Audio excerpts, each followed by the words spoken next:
Greetings. This is Dr. Hadiyah-Nicole Green, founder of the Ora Lee Smith Cancer Research Foundation, and it is my pleasure to take some time and bring you guys to work with me today. So, many of you guys know, some of you guys do not know that I am a Merit Scholar recipient of the Department of Veteran Affairs, which was a really big deal that I kept quiet. And as part of my participation as a Department of Defense, not Department of Defense, Department of Veteran Affairs employee, I serve on several committees, one of them being the Clinical Trials Working Group. And I'm super humble, super grateful for the opportunity to serve as part of the Clinical Trials Working Group. And recently, one of my mentors, Dr. Wayne Harris, added me to a clinical protocol as a collaborator. And I'm very excited because I have the opportunity to participate in clinical research before I launch my own clinical research with the technology that I developed. Some of you guys know, some of you guys may not know, but I developed a technology using lasers and nanotechnology that has demonstrated the ability to completely eliminate solid tumors, human tumors, and laboratory mice after one 10-minute treatment in just 15 days with no chemo, no surgery, no radiation, and no observed side effects. And I've been endeavoring to raise money through a grassroots movement through my nonprofit, the Ora Lee Smith Cancer Research Foundation. And I have been asking people to support this endeavor, join our efforts, sign up as a volunteer at oralee.org/volunteer, or to donate at oralee.org, Cash App, Venmo, Oralee Foundation, ORALEE Foundation. And some of you have gotten the memo, and I'm super excited and humbled that we have raised almost $3 million now.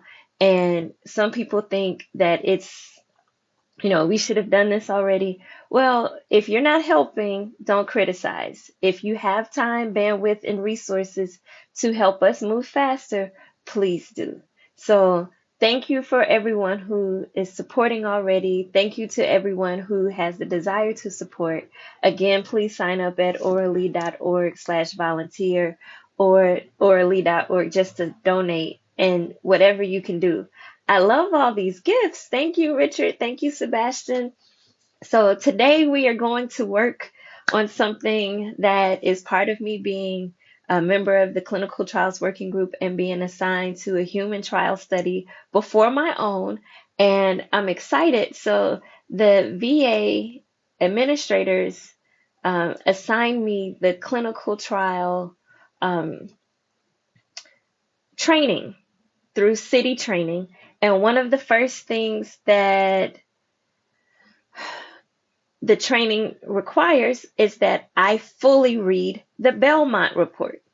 If you have ever heard of the Belmont Report, comment in the chat. If you've never heard of the Belmont Report, comment in the chat.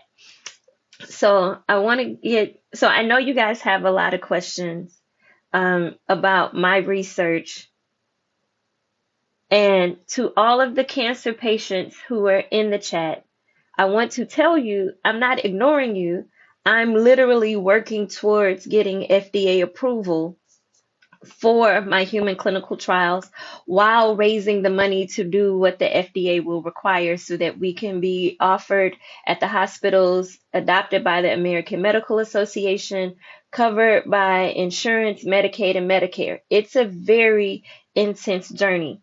And part of that is connected to, guess what? The Belmont Report, right? Okay, so this is very relevant.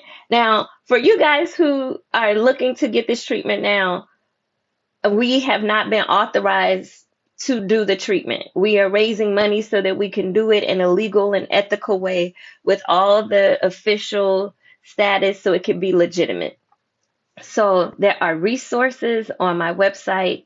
If you go to oralee.org/FAQs, there are resources for current cancer patients who are trying to sign up for the clinical trial. We have not yet raised the money to offer. So I can't tell you to bear with me. Don't wait on us. Get the treatment that's available now and explore your other options because we're still in the fundraising stage.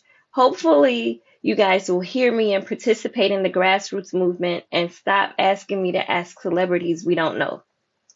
No disrespect, but we have to do this ourselves. And your support, literally, I did the math on this a couple of years ago. Every $100 gets me 1 hour closer to starting human clinical trials. And if we wait on me to fund this entire process by writing grants or my own personal contributions, it literally will take me 30 years. If I raise the $10 million that I keep saying I need to raise, we can start human trial within 12 to 24 months. So I know there are a lot of questions that people don't listen when I say we cannot go in the back of the lab or pop my trunk. This has to be a legitimate official clinical trial. And to everyone worried about me being safe, I am covered. I am blessed. I'm already older than Jesus and Dr. Martin Luther King. I do not walk in the spirit of fear. And this is a divine assignment for me. So I trust that you guys will donate so that I can get started and put that same fervor that you have in protecting me into donating. So if you can, thank you. We already just reached 3,000 likes. So I appreciate that. So I'm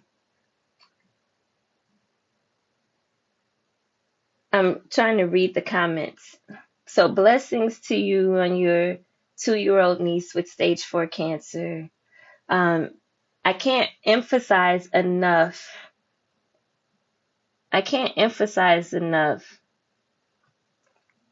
Oh, that's Sebastian Cole. That's my good buddy. Hey, Coleridge. So I can't emphasize enough to cancer patients. We cannot do anything right now. We literally need to fundraise to get to the money that we need. And if you have $5, $10, $20, sign up for a monthly donation. The millions of people who are rooting for me and who are concerned for me, I need y'all to donate. Please, just donate. Okay, yes, because I'm trying to get some work done. Coleridge, we do need to go live. Yes, I would love to tell your followers about what I'm doing. I'm tempted to say let's do it now, but part of the reason why I'm coming live is to get this work done for my training. Thank you for making a monthly donation, Sebastian Cole. So if you guys, just as a point of privilege, if you guys do not know and love Sebastian Cole, you should. He's an amazing, talented singer-songwriter. His work has been nominated for awards, and we met when I was in graduate school, and now he's out in Hollywood doing big things. So please follow Sebastian Cole and support his music. He supports the Orally Foundation. I'm trying to keep up. I never come live during the day because I'm always trying to work. So this is supposed to be me taking you guys to work with me. So let me stay focused because that's the goal. And I want to I want to get to the Belmont Report, which is the topic for today. So let me stay focused for a little bit. And if you guys have never heard of the Belmont Report, it was written and published in April 18th, 1979. From the Office of the Secretary, Ethical Principles and Guidelines for the Human Protection. I'm sorry, my dyslexia will not let me be great. For the protection of human subjects of research. So it's the Belmont Report, Office of the Secretary, Ethical Principles and Guidelines for the Protection of Human Subjects in Research. The National Commission for the Protection of Human Subjects of Biomedical and Behavioral Research. So this is something that I am being required to read before I do the human subjects training in city training. If you guys have ever done any research, then you know. But for those of you guys who have never done any type of research, so city is one of it's like an online training it's like an online training school where you can go and learn and get certified to do animal research, human research, biomedical research, lab safety of all kinds, HIPAA privacy, all of that. So that's all what city training is. You can Google it and learn, see what city training is. So before I could do the human subject training, is required by my participation in this was new to me human studies research that I got invited to as part of the clinical trials working group at the Atlanta VA by Dr. Wayne Harris. And I'm super excited about this opportunity. So now I'm doing homework and learning something new. And I said, you guys probably don't know this. In full transparency, I've never read the Belmont Report. I've heard of it, and you guys have probably heard of it too. But today we are going to break down, decipher, and you'll get to see my thought process on how I read and how I interpret information. Thank you all for all the gifts. And hey, Brandy. Hey, Crystal. I am not. Y'all so conspiracy theorists in this. Like, I'm alive and well. I'm covered, blessed, and protected. Hey, Frenda. I saw Frenda pop in here. Hey, Karen. Hey, Gina from Florida. Thank you. Was that Donovan? Hey! I do love gifts. I love all the gifts. My favorite one is on here. It's the heart that gives me jaw sugar. I really like that.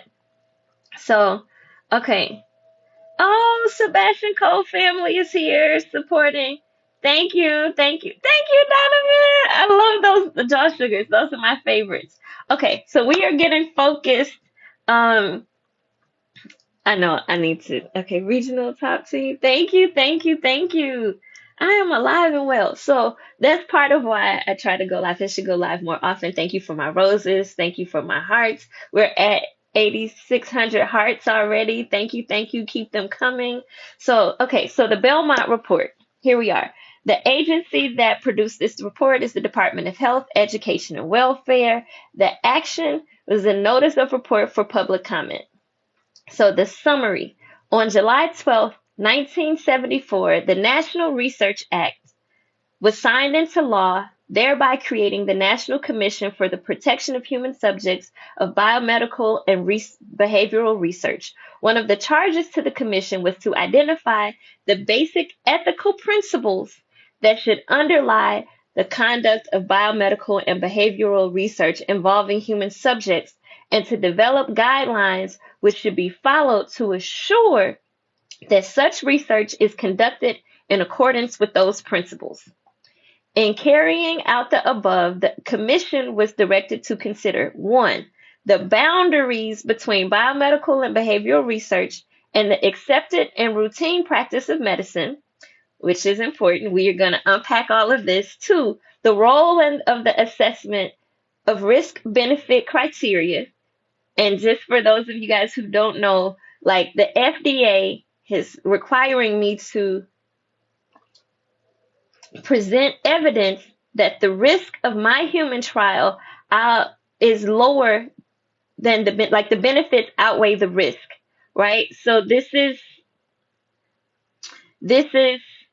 one of the criteria in determining the appropriateness of research involving human subjects.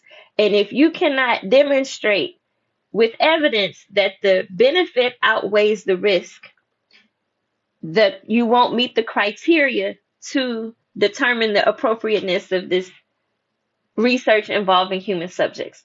And then also 3, appropriate guidelines for the selection of human subjects for participation in such research. So people may hear terms like inclusion, exclusion criteria.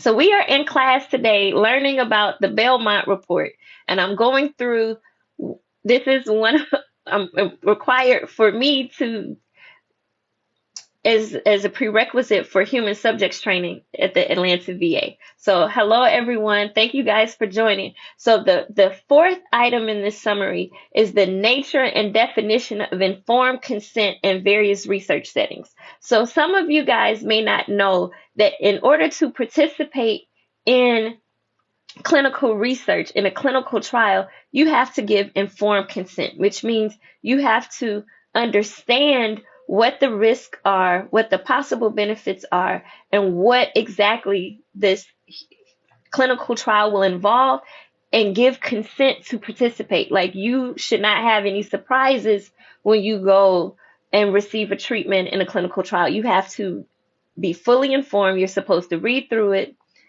Oh, wow, we're at 12,000 hearts. Thank you, thank you, thank you. So let's keep going. So we're learning today. Lunch and learn, lunch and learn. Okay, so that's what we're doing. So let me tell you in the summary, and you guys can pull this up and cross-check and reference me and make sure my dyslexia is letting me be great today. And people don't know, like, I didn't realize I do this all the time. I switch words up. This is not my dissertation research. We are learning this together. So the Belmont Report attempts to summarize, thank you for my gift. The Belmont Report attempts to summarize the basic ethical principles identified by the Commission in the course of its deliberation. It is the outgrowth of an intensive 4-day period of discussions that were held in February 1976 at the Smithsonian Institute's Belmont Conference Center, supplemented by the monthly deliberations of the Commission that were held over a period of nearly 4 years. So it took a group of people 4 years and 4 days in person to come up with this report that is the basis for why we need FDA approval to do human subject research.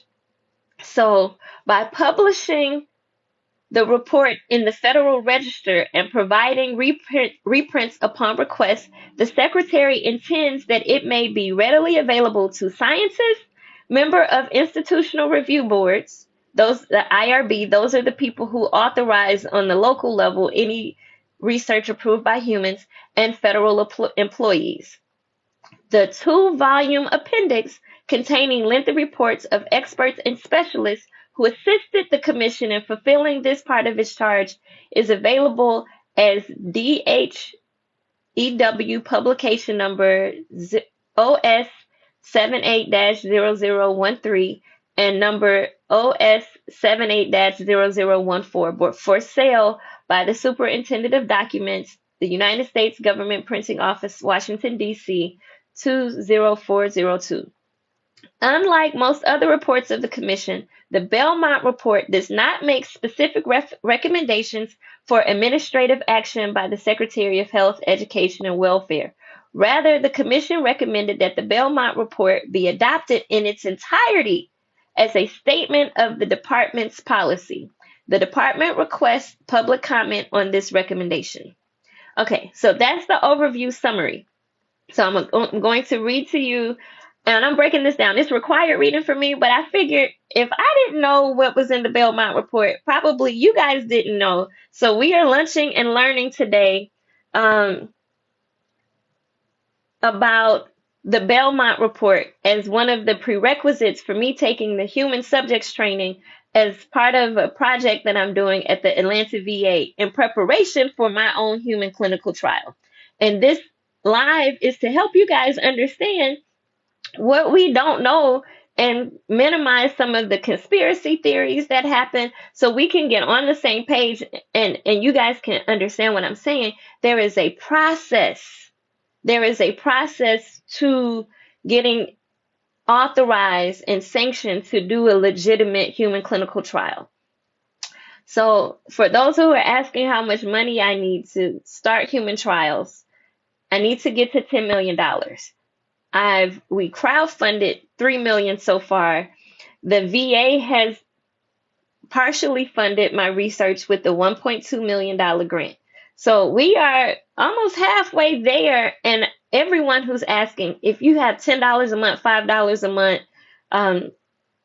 $1 a month, $20 a month, $100 a month, donate what you can. Chip in our orally.org, Cash App, and Venmo, Oralee Foundation, ORALEE Foundation. So chip in what you can. Donate your birthday on Facebook. We accept stocks, cars, cryptocurrency, all of that, right? And I just see something really quickly. You guys are totally off subject. Okay, thank you for the compliments. Thank you, China. Um, okay, so thank you, Crown. Okay, so that's what we're doing today. We're going through and we are lunching and learning today. I thank you for all the love. Um, okay, so let's stay focused because I have to get through this today and get through some other training, and you guys are just coming along for the ride. So when I started reading this, I'm like, oh, let me get dressed and bring you guys into this process because I suspected that most of you guys did not know and have never read the Belmont Report and couldn't explain what it was if your life depended on it. Thank you so much, John Sugars. That's my favorite gift. I've gotten 2 of them so far.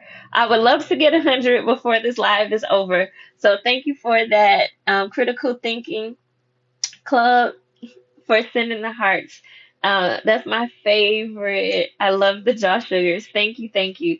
So, okay, so let me tell you. So let's stay focused on the National Commission for the Protection of Human Subjects of Biomedical and Behavioral Research. Members of the commission. And this is something, I saw a familiar name and I was so full with pride. I am just like, oh, okay. So I know this is going to be good. And this was one of the things that helped me decide to share this with you. So the members of the commission, Dr. Kenneth Ryan, the chairman and chief of staff of Boston Hospital for Women, Dr. Joseph Brady, professor of behavioral biology at Johns Hopkins University, Dr. Robert Cook, president of Medical College of Pennsylvania, Dr. Dorothy Height, president of National Council of Negro Women, Inc., Dr. Albert Johnson, Associate Professor of Bioethics, University of California, San Francisco, Dr. Patricia King, Associate Professor of Law, Georgetown University Law Center, Dr. Karen Lebax, if I mispronounce her name, forgive me. Thank you for my Josh Sugars. Associate Professor of Christian Ethics, Pacific School of Religion. And these people, at the time this report was published, have 3 asterisks by their name indicating that they are deceased. Dr. David Lewis-Sell, Professor of Law, University of Berkeley, California. Dr. Donald Selden, Professor and Chairman, Department of Internal Medicine, University of Texas at Dallas. Dr. Elliot Steller, Provost of the University and Professor of Psychology, University of Pennsylvania. Thank you for my Josh Sugar, Sebastian. You know, I can't focus with all this Josh Sugars. I love it. Thank you. And attorney Robert Turtle, Von Barr, Comburn, Simmons, and Turtle, Washington, D.C. Okay, so we're going to jump right into it. And it's a lot, but we're here. So keep me on, keep rolling what you're trying to do. So here we go. So the ethical principles and guidelines for research involving human subjects. This is what these people came up with. This was the official report, the Belmont Report. So we're digging in. So scientific research has produced substantial social benefits. It has also posed some troubling ethical questions. So thank you for being here. So part of it, when I read that, I said, okay, so let's keep going. Public attention was drawn to these questions by reported abuses of human subjects in biomedical research, especially during the Second World War. And I was like, oh, this is getting good. During the Nuremberg war crimes trials. Do y'all remember Nuremberg? If y'all don't know about the Nuremberg war crimes, we're going to talk about it in just a second. But the Nuremberg Code was drafted as a set of standards for judging physicians and scientists who had conducted biomedical experiments on concentration camp prisoners. This code became the prototype of many later codes intending to assure that research involving human subjects would be carried out in an ethical manner. So when we talk about Nuremberg war crimes, I also like to bring up the Tuskegee experiment and Henrietta Lacks. And those of you guys, I keep this in my back to keep me grounded about the Black woman. They took her research and used it. They took her cells, and used it in clinical trials research, and they didn't get her consent. She did not sign an informed consent, and they have made hundreds of billions of dollars off this woman's research of her cells and her DNA, and her family barely received any benefit, and they had to fight for that. So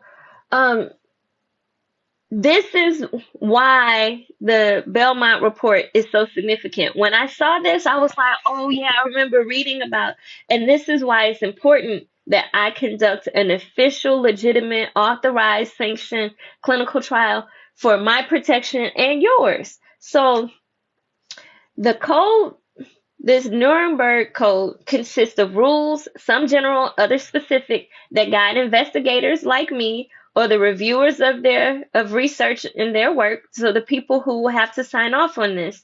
So this is what the code is supposed to do. So such rules often are inadequate to cover complex situations.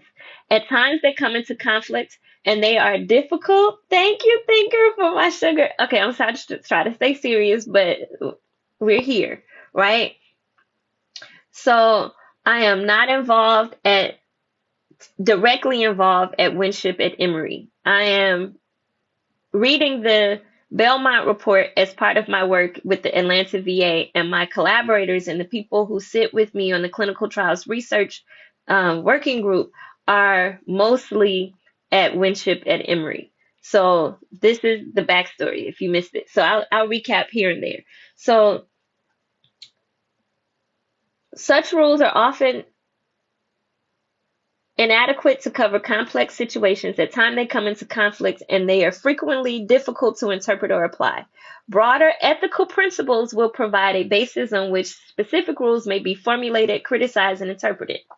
3 principles or general prescriptive judgments that are relevant to research involving human subjects are identified in the statements. Other principles may be relevant. These 3 are comprehensive, however, and are stated at a level of generalization that should assist scientists like me, subjects like those of you guys who are trying to sign up for the clinical trial for the technology I developed that has demonstrated the ability to eliminate human tumors in laboratory mice. That clinical trial is not yet available, but for those who would like to participate, you would be considered a subject. So this is for scientists, subjects like the ones who want to participate in a clinical trial, reviewers like the people who are responsible for authorizing the clinical trial, and the interested citizens. So that's everybody else in my audience, usually people who have lost a loved one or cancer survivors. So here we are, right? So I thought it was worthwhile for you guys to get this learning too. So here we are. So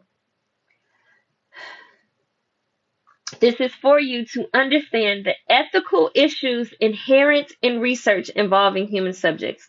These principles cannot always be applied so as to resolve beyond dispute particular ethical problems. The objective is to provide an analytical framework that will guide the resolution of ethical problems arising from research involving human subjects. This statement consists of a distinction between research and practice. So how many of you guys know the difference between research and practice? Just say, I know, I don't know, because we are learning today. So a discussion of the 3 basic ethical principles and the remarks about the application of these principles. That's what's all in here. So part A, boundaries between practice and research. It is important to distinguish between biomedical and behavioral research on the one hand and the practice of accepted therapy on the other hand, in order to know what activities ought to undergo review for the protection of human subject research. That means you need to know the difference between what is standard of care that a medical doctor has as part of their practice and an experiment that is part of research. And this goes on to say The distinction between research and practice is blurred, partly because both often occur together, as in research designed to evaluate a therapy, and partly because notable departures from standard practice are often called experimental in quotes when the term experimental and research are not carefully defined. So for the most part, the term practice refers to the interventions that are designed solely to enhance the well-being of an individual patient or client and that have a reasonable expectation of success. So that's the definition of practice. Interventions that are designed solely to enhance the well-being of an individual patient or client and that have a reasonable expectation of success. The purpose of medical or behavioral practice is to provide diagnosis, preventative treatment, or therapy to particular individuals, right? So the point of the practice is to diagnose, prevent, or treat a particular individual. Okay, so on the other hand, the term research designates an activity designed to test a hypothesis, permit conclusions to be drawn, and thereby develop or contribute to generalizable knowledge expressed, for example, in theories, principles, and statements of relationship. Research is usually described in a formal protocol that sets forth an objective and a set of procedures designed to reach that objective.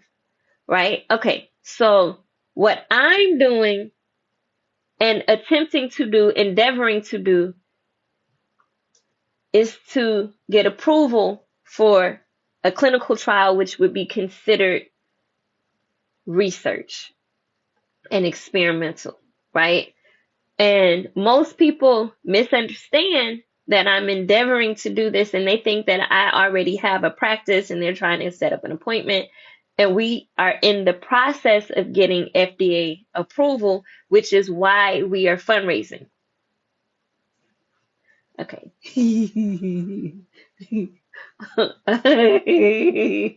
Because I love those draw sugars. Thank you, Sebastian. Okay, and we're back.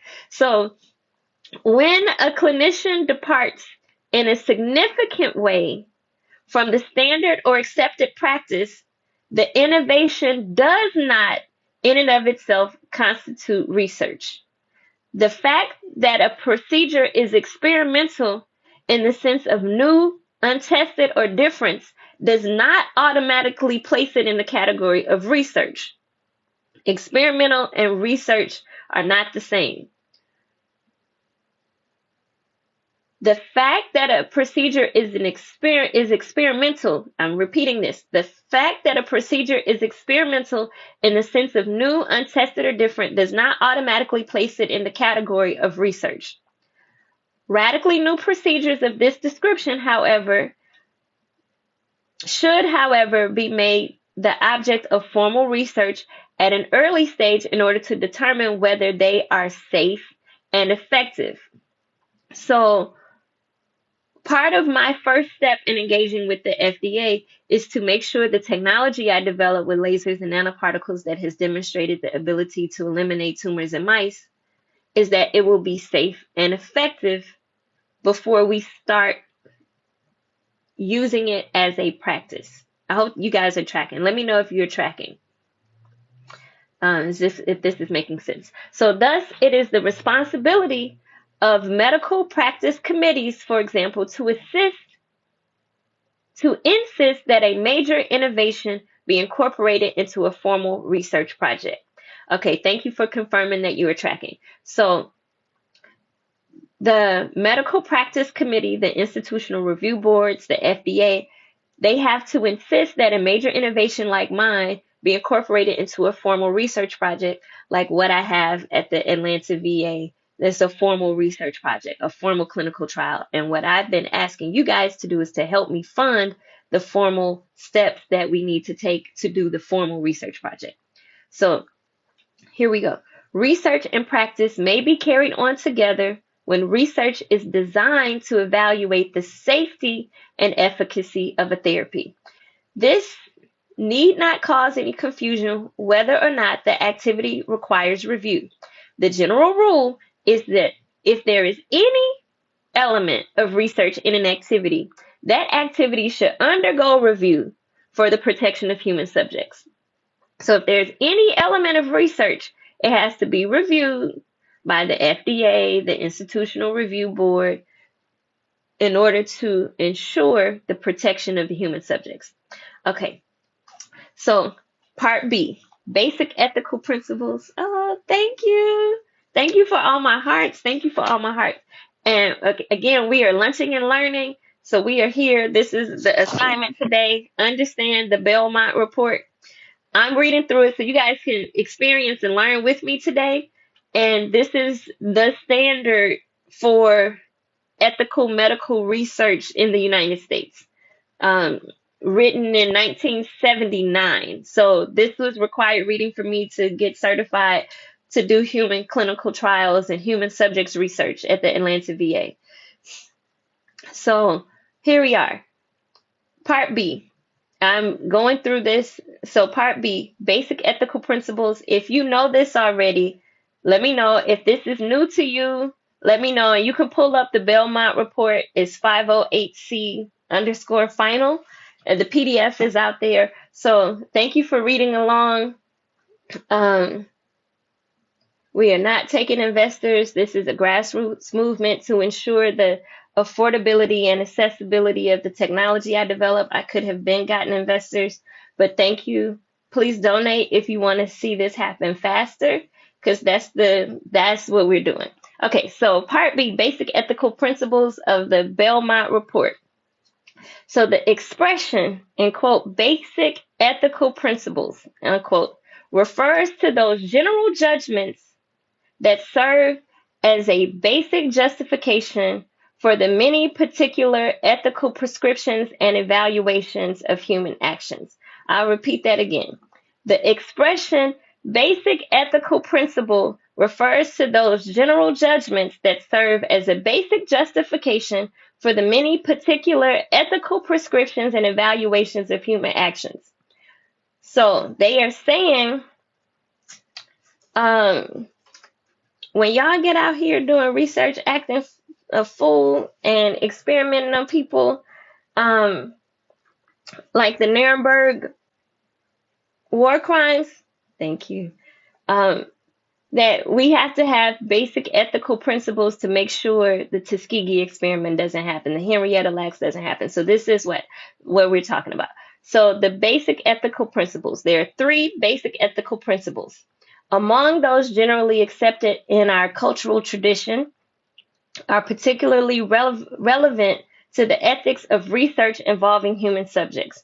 The principles of respect of persons, beneficence, and justice. So what does that mean? We're going to unpack this. The first one is respect of persons. Respect for persons incorporates at least 2 ethical convictions. Do y'all know what they are? Oh, thank you. Do y'all know what the 2 ethical convictions are? So we're doing this. This is lunch and learn today. Okay. So, and it's hot. It's Georgia. June in Georgia. It's hot. Okay, so we're learning. We're learning. You don't have to know the answers. We're learning. The 2 ethical convictions for respect of persons are, first, that individuals should be treated as autonomous agents. Do y'all know what autonomous means? Like, okay. I want to make sure we're not, because I have been told, Dr. Green, we don't know what you're talking about sometimes. So we're going to make sure that y'all going to learn today. So let's make sure I can give you a good definition of autonomous so that you're following along. Okay.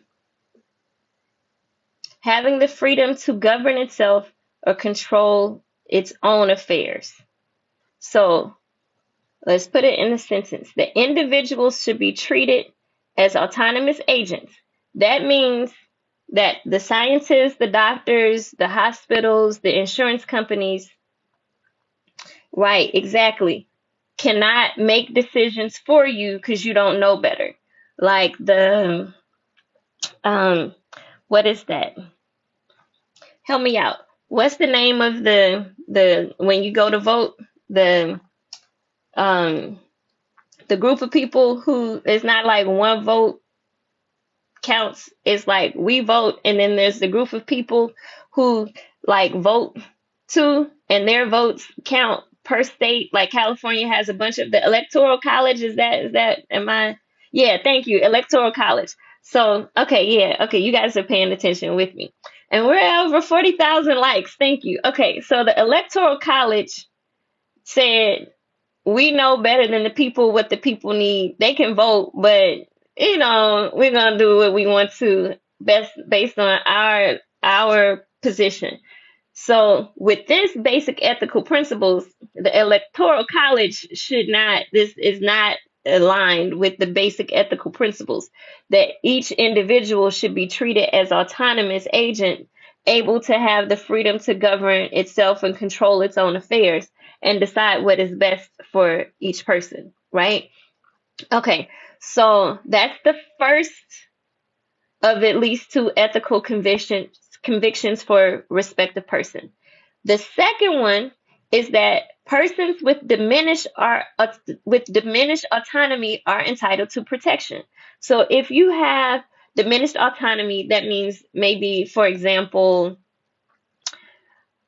you have a mental health issue and you're unable, like if you have dementia or something like that, you're unable to protect yourself and make decisions on your own, that you can have, thank you, that you can have protection from the government.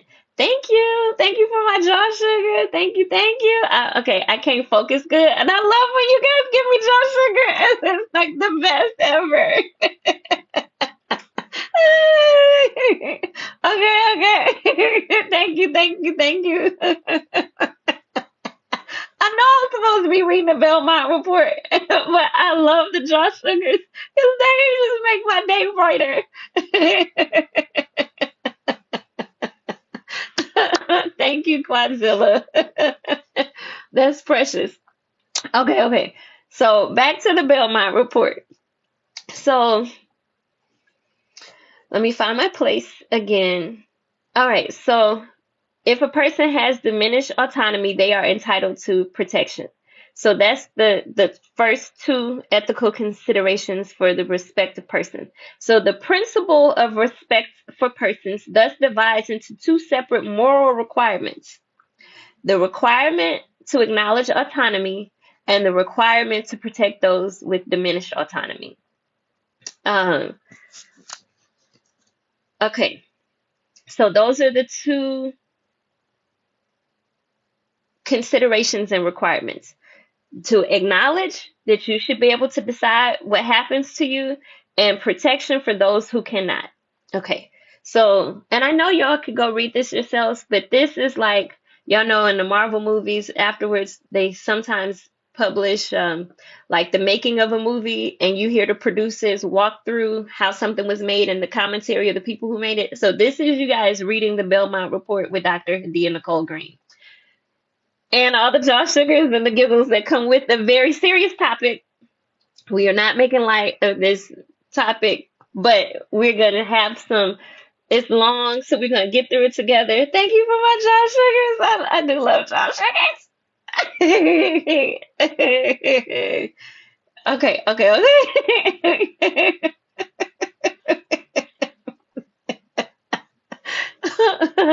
Thank you, Saber, for all my jaw sugars. They should change it from hearts to jaw sugars, but they didn't ask me. Any rate, okay. So we're going to walk through the rest of this report. Okay, so the Belmont Report, the respective persons. An autonomous person is an individual capable of deliberation about personal goals. And this is how they define it in the report, right? We looked it up, but this is how they define it in the report. An autonomous person is an individual capable of deliberation about personal goals and of acting under such and of acting under the direction of such deliberation. I blotched that, so let me repeat that. An autonomous person is an individual capable of deliberation about personal goals and of acting under the direction of such deliberation, which means you can make your own decision and act upon it. And you know what feels right for you, and you can act upon that. So to respect autonomy is to give weight to an autonomous person's considerations, to an autonomous person's considered opinions and choices, while refraining from obstructing their actions unless they are clearly detrimental to others. So to show lack of respect for an autonomous agent is to repudiate that person's considered judgment, to deny an individual the freedom to act on those considered judgments, or to withhold information necessary to make a considered judgment when there are no compelling reasons to do so. Okay, pop quiz. Who knows what repudiate means? Anybody? R-E-P-U-D-I-A-T-E. Right, do what now? Exactly, repudiate. So we are learning today, for those of you guys who are scholars in history and vocabulary words, you can stay along for the giggles that happen when people give me jaw sugar. And for the rest of us, we are learning. So repudiate, exactly, it means to refuse to accept or be associated with, to reject. Synonyms: reject, renounce, abandon, forswear, give up, turn one back on. So, okay, so let's put this all together. Thank you, thinker. So let's put it back in the sentence. So to show lack of respect for an autonomous agent is to repudiate or reject that person's considered judgment, to deny an individual the freedom to act on those considered judgments. Trying to focus here. So to act on those considered judgments, or to withhold information necessary to make a considered judgment when there are no compelling reasons to do so. However, not every human being is capable of self-determination. Side note, how my brain works, y'all are here for this. Self-determination is one of my favorite principles of Kwanzaa, Kujitalia, self-determination, to make decisions for yourself, name yourself, pursue your own goals and dreams, your pursuit of happiness. So, okay, side note, done. So not every human being is capable of self-determination. The capacity for self-determination matures during an individual's life, and some individuals lose this capacity wholly or in part because of illness, mental disability, or circumstances that severely restrict liberty. So when I was talking about like dementia or mental illness, those are things that can diminish a person's capacity for self-determination. I never gotten that one before. And this happened so fast, I glanced down and I was getting thumbs up from a teddy bear. I love it. Thank you. Yes, and more, please. Thank you. So, okay. Where was I? Where were we?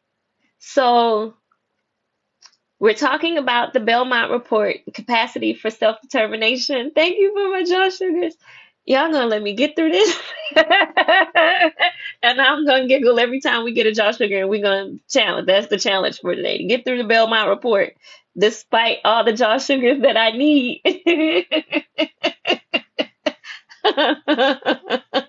Oh, how beautiful. Thank you for the swan cruise, Kyle. That was pretty. Oh, thank you. Okay, so back to the Belmont Report.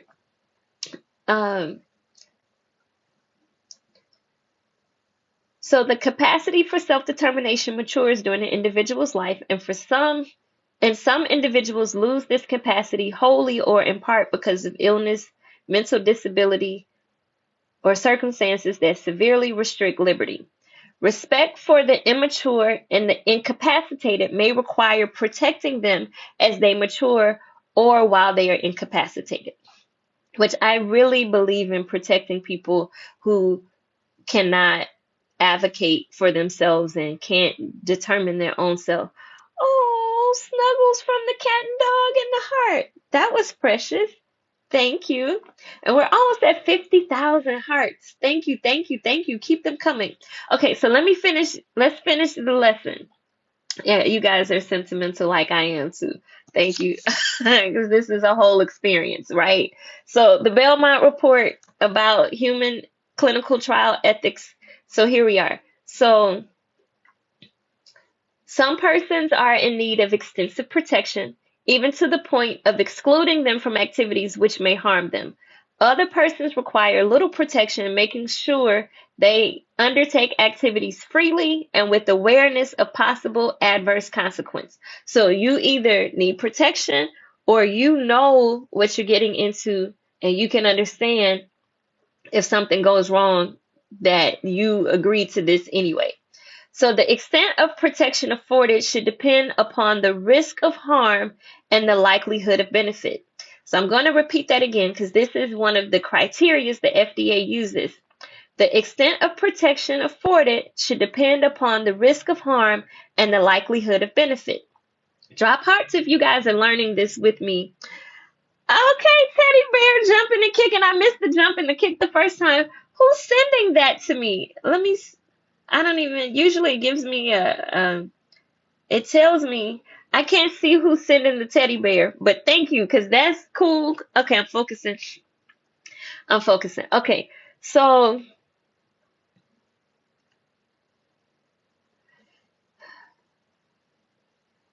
in most cases of research involving human subjects, respect for person demands. That's a very strong word to put in a government document.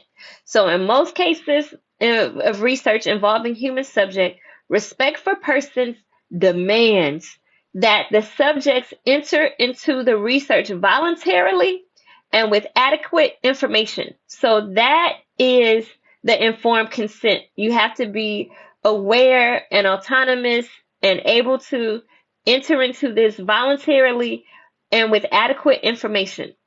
In some situations, however, so I'm interpreting this as I'm reading the Belmont Report. This is Dr. Hadiyah Green's spin and interpretation, like the behind the scenes of making a movie. That's what you guys are getting today. So in some situations, however, application of the principle is not obvious. The involvement of prisoners. Oh, this is a good one. The involvement of prisoners. And just as a side note, y'all know there is a pipeline from broken homes to poor school systems straight to the prison industrial complex. And I don't know if you guys know that prisoners are being used as research subjects, but that's a thing, right? I appreciate Quan and whoever you're in competition with to be in first place for these gifts. Thank you guys. Thank you. Okay, but this is not a laughing matter. The prison using prisoners as research, that is upsetting. You already can't vote. You already cannot determine your own destiny anymore. And now you're not getting paid a living wage for and Quan is competing with Thinker. I appreciate that, number one. Number two, I just want to take a minute and say thank y'all for competing and thank y'all for all the love today. Okay, side note, done. Okay, back to topic. So did y'all know that people were being used? What is this microphone with candy in it? That's cute. Did y'all know about? Oh, look at the universe. Oh, okay. My ADD won't let me be great because these gifts are amazing. But okay, what we're really learning today, we're learning about the Belmont Report today. Okay, did you guys know about prisoners? Okay, this is like the funnest class I've ever taught. With the kitty box. If y'all were in real class, I would put y'all out, but because we raise money with these and the Kirby shaking the tail feather. If y'all were in real class, I would put y'all out. But since this is raising funds for the Orally Lee Smith Cancer Research Foundation with these gifts, we're here for all of it. But okay, so back to the topic because y'all are all welcome and all the Josh Sugars. I love it. I love it. Okay. This is the funniest way to raise money. And we are learning today about the Belmont Report. We are going to get through this. Okay, so did you guys know that prisoners were used as subjects of research? Did y'all know that?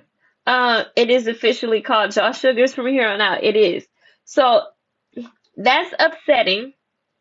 That prisoners are used as research to provide an instructive example. So on the one hand, it would seem that the principle of respect for person requires that prisoners are not deprived the opportunity to volunteer for research. On the other hand, under prison conditions, they may be subtly coerced or unduly influenced to engage in research activity for which they would not otherwise volunteer. So this is voluntold. When prisoners have an option, but they really don't have an option, it's like when your mama say, go clean your room, and you are supposed to, oh, wait a minute, this well has sound effects? Okay, thank you, Rhea. That, and the crown. Thank you, Kwan. Okay, but thank you. And we are almost at 55,000 hearts. And choo-choo trains up in here. Oh, I know this is an official class, but it's like, oh, snap, we got trains in here. Okay, and I'm back. So the prisoners in the research don't really have the option to participate or not. And they are being forced to participate, but told this is volunteering, but it's not really volunteering. Thank you, Quan.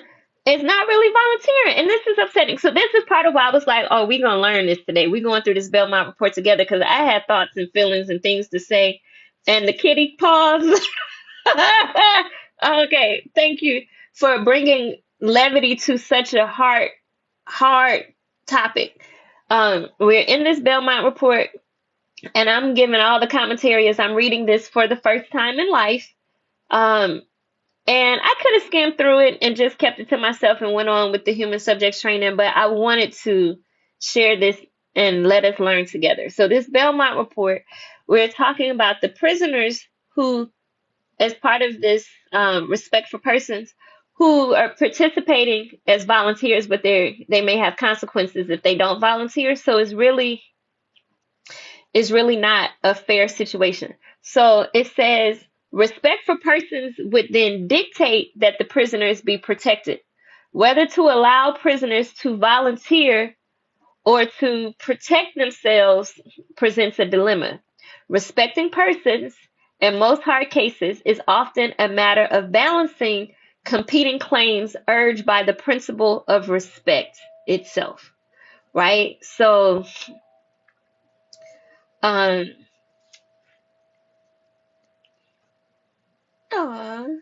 thank you, sweet testing 4935. Love to you too. So an emotional topic about, what do you guys think? Do prisoners heart locks? Okay, I think my battery died on my.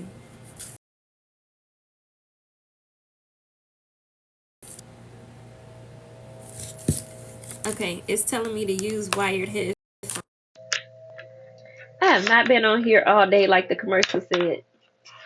Can I do a reverse commercial for this product? Because these do not last all day. And they were supposed to. This has not been we've been on here, but not that long for the battery to die on this thing. So we're changing over to wires.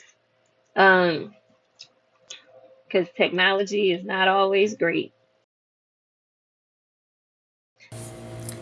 Alright, can you guys hear me now? Alright, and it's back. Okay, good. Reverse commercial. Yeah, y'all getting all of this today. Alright, Oh, it sounds better too. You know, if anybody who works for this company wants to send me a better version of this product, I would accept that, because these won't let me be great. And that's my reverse commercial for today, because I haven't been on here long enough for this thing to die. And TikTok is saying use a wired. Thank you for those glasses. Okay, I didn't call any names, but if you do work for that company and you want to sponsor some better earplugs, I'm here for it. Okay, so, I need to verify drag the puzzle into the piece.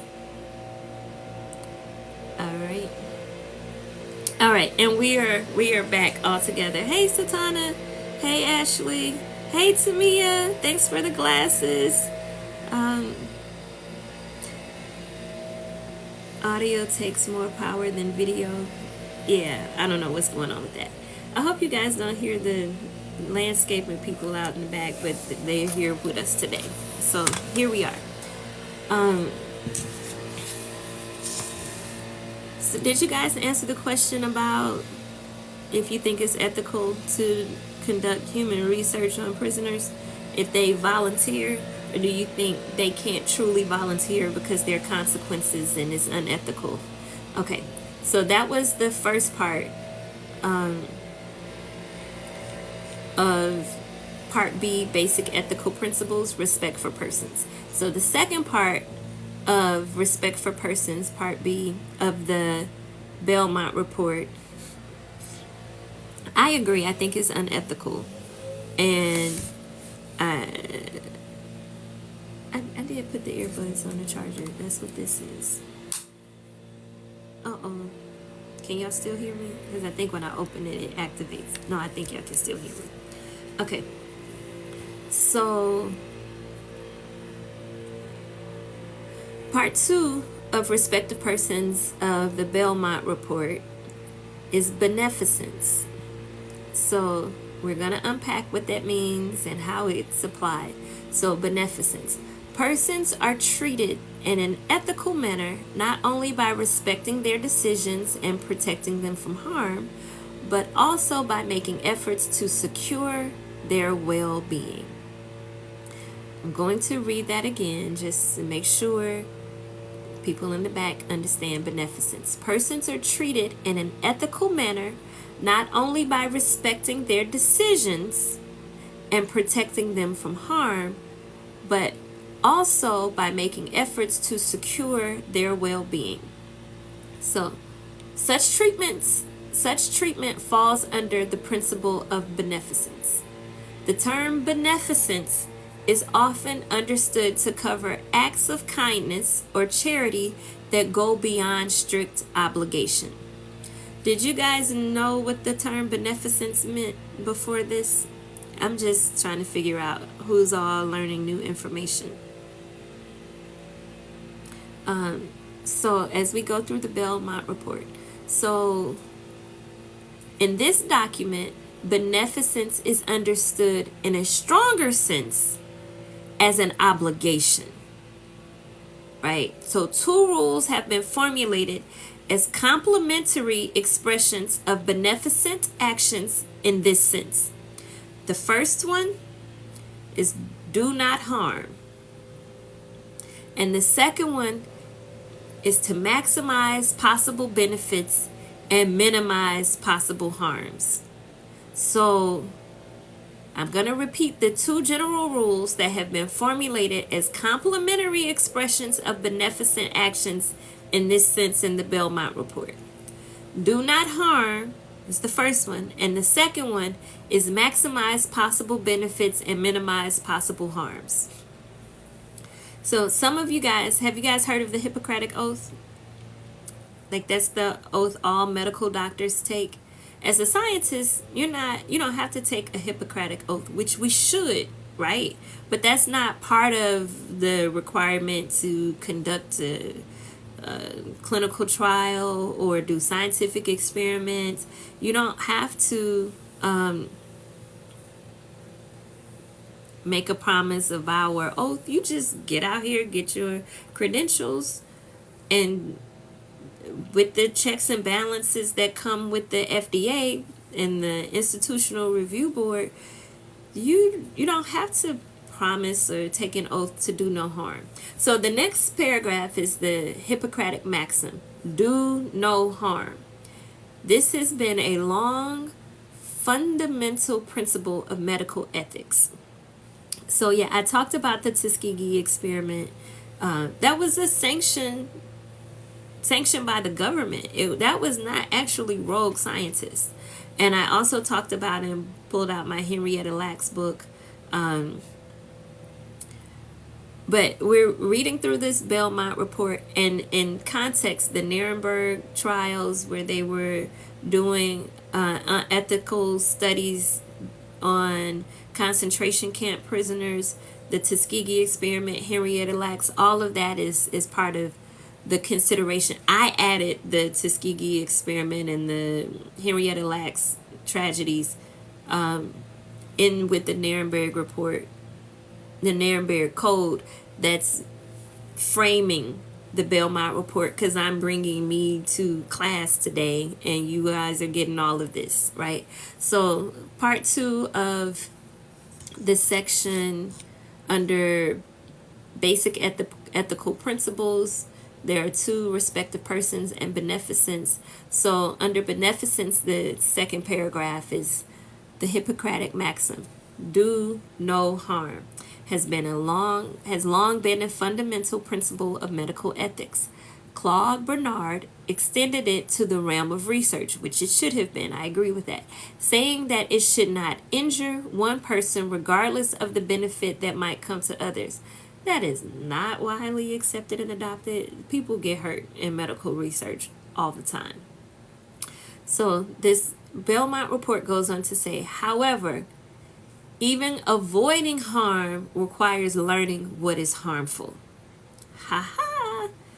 Because I'm still me, right? Ha ha! If you guys have seen Coming to America, you get that reference.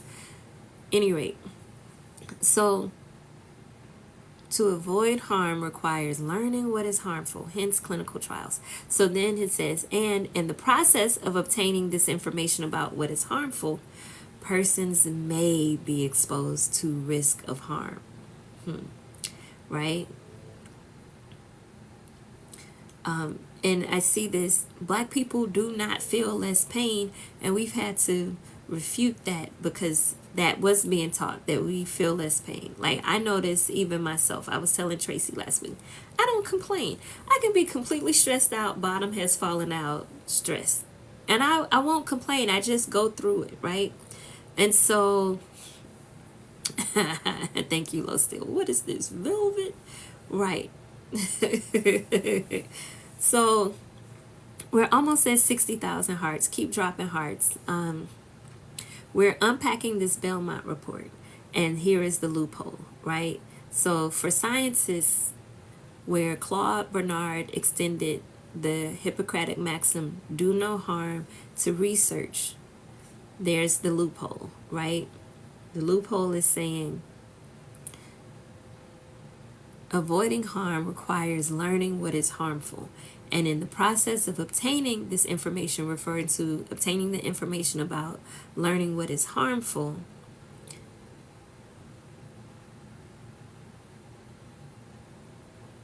persons may be exposed to the risk of harm. So further, the Hippocratic Oath requires physicians to benefit their patients, and here's the quote, according to their best judgment. So most we can do is select a physician who has good judgment, and we trust that their best judgment is in our best interest, right? So let me finish reading, because I'm dissecting as I read it. Y'all can read it on your own, but y'all won't have to, y'all won't have the benefit of getting Dr. Hadiyah Green's interpretation and perspectives on the Belmont report. But it is out here, written, published in 1979. I'm giggling at Tracy, saying I said her name. Yes. So, okay. So, all the side notes are part of this. Where am I? Because I lost my place. Okay. So, further, the Hippocratic Oath requires physicians to benefit their patients according to their best judgment, which is why they go to medical school, which is why they get credentialing, which is why they go through all that, so they can have not just good judgment and then use their best judgment. That's the point, right? That's why medical school is medical school. It's a thing, right? So the Hippocratic Oath requires the physicians to benefit their patients according to their best judgment. So the Belmont Report goes on to say, learning what will in fact benefit may require exposing persons to risk, right? Hence why we have clinical trials. So the problem posed by these imperatives is to decide when it is justifiable to seek certain benefits despite the risk involved, and when the benefits should be foregone because of those risks, right? So this is the evidence I need to present when I go before the FDA. And thank you, Netta, for appreciate me breaking it down for you guys. Because a lot of people, if you guys have not gone to college or haven't gotten enough understanding to dissect a 10-page report like the Belmont Report, it might as well be in Mandarin mixed in with Greek. And it's like, who understands this, right? So we're breaking it down today. So this problem to decide when is it justifiable to seek certain benefits despite the risk involved, and when the benefits should be foregone because of risk. So is it helpful to take the risk and maybe benefit people, or is it worth it to make sure people are safe and not take any risk?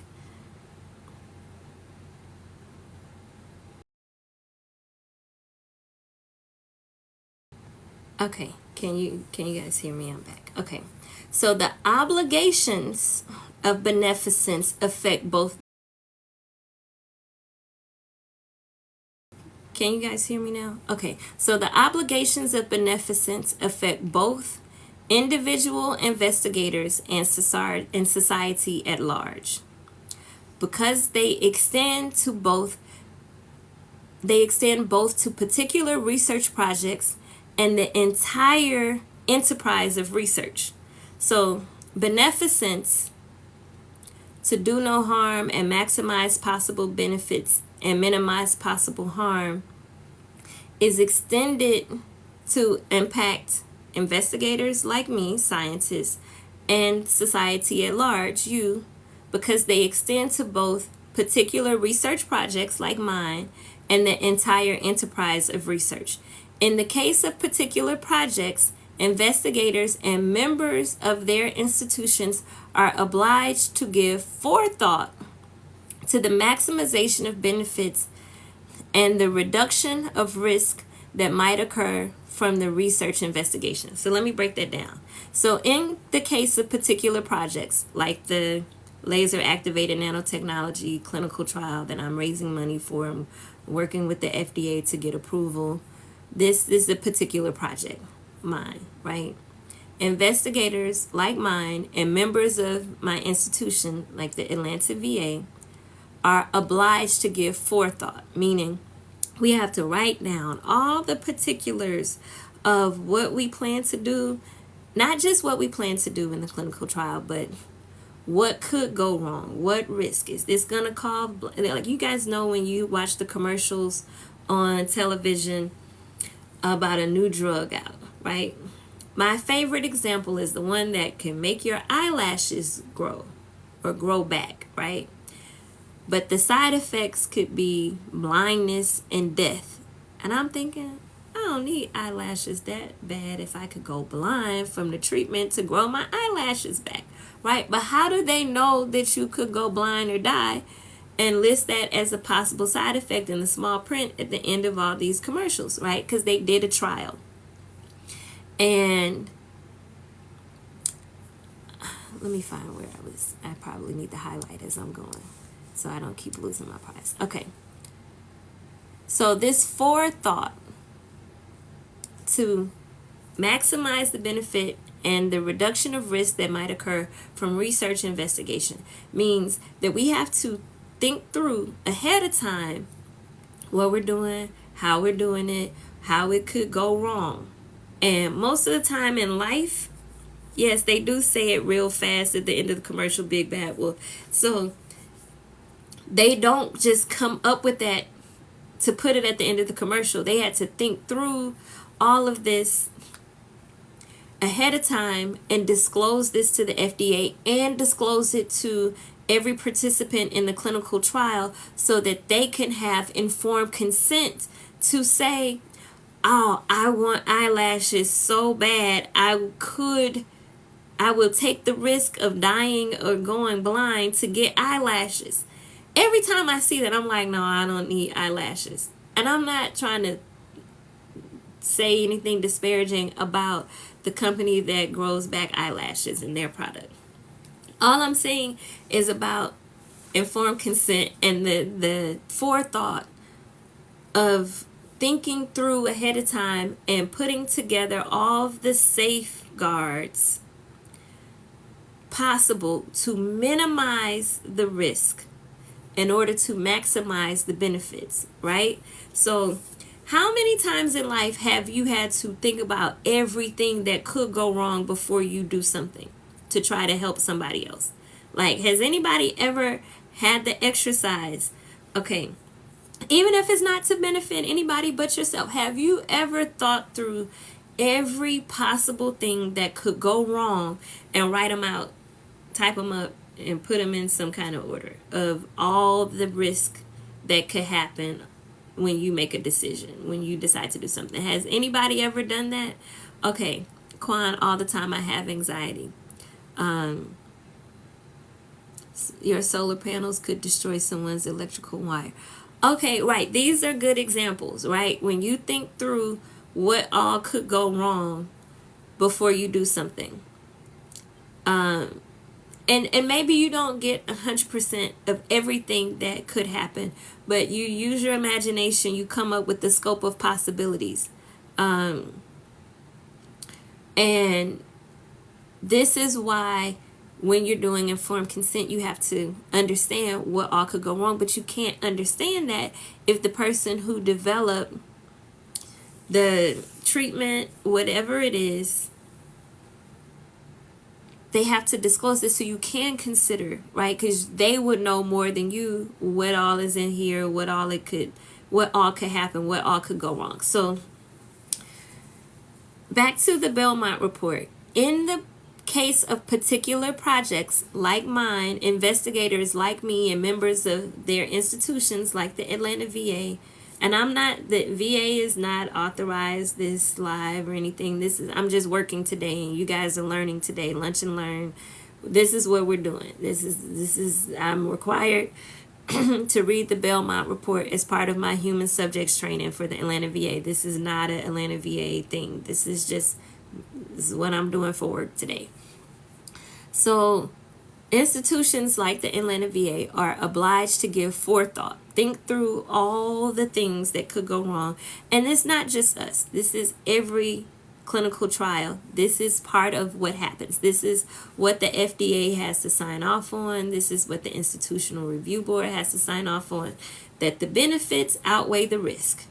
How do you know that? You have to outline what the benefits could be and outline what the risk could be. And not just what could go wrong, but how do you mitigate those risks? How do you minimize those risks? How do you address and ahead of time and say, okay, this shouldn't go wrong because we have taken these things into consideration.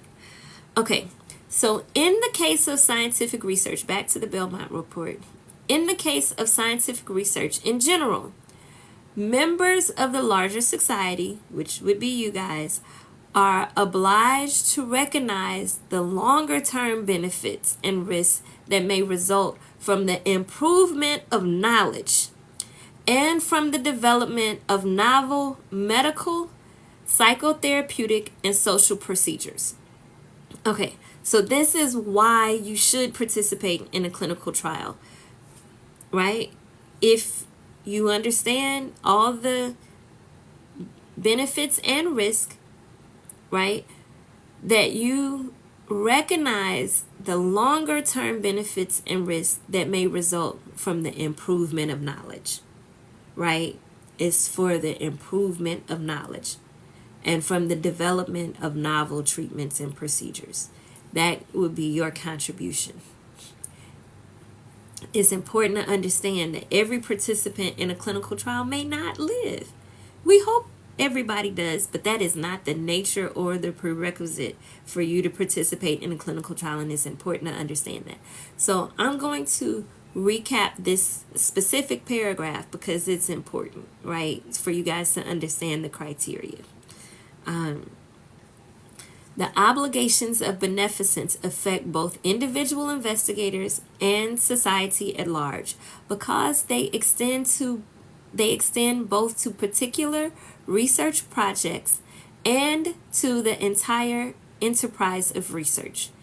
In the case of particular projects, investigators and members of their institutions are obliged to give forethought to the maximization of benefits and the reduction of risk that might occur from the research investigation.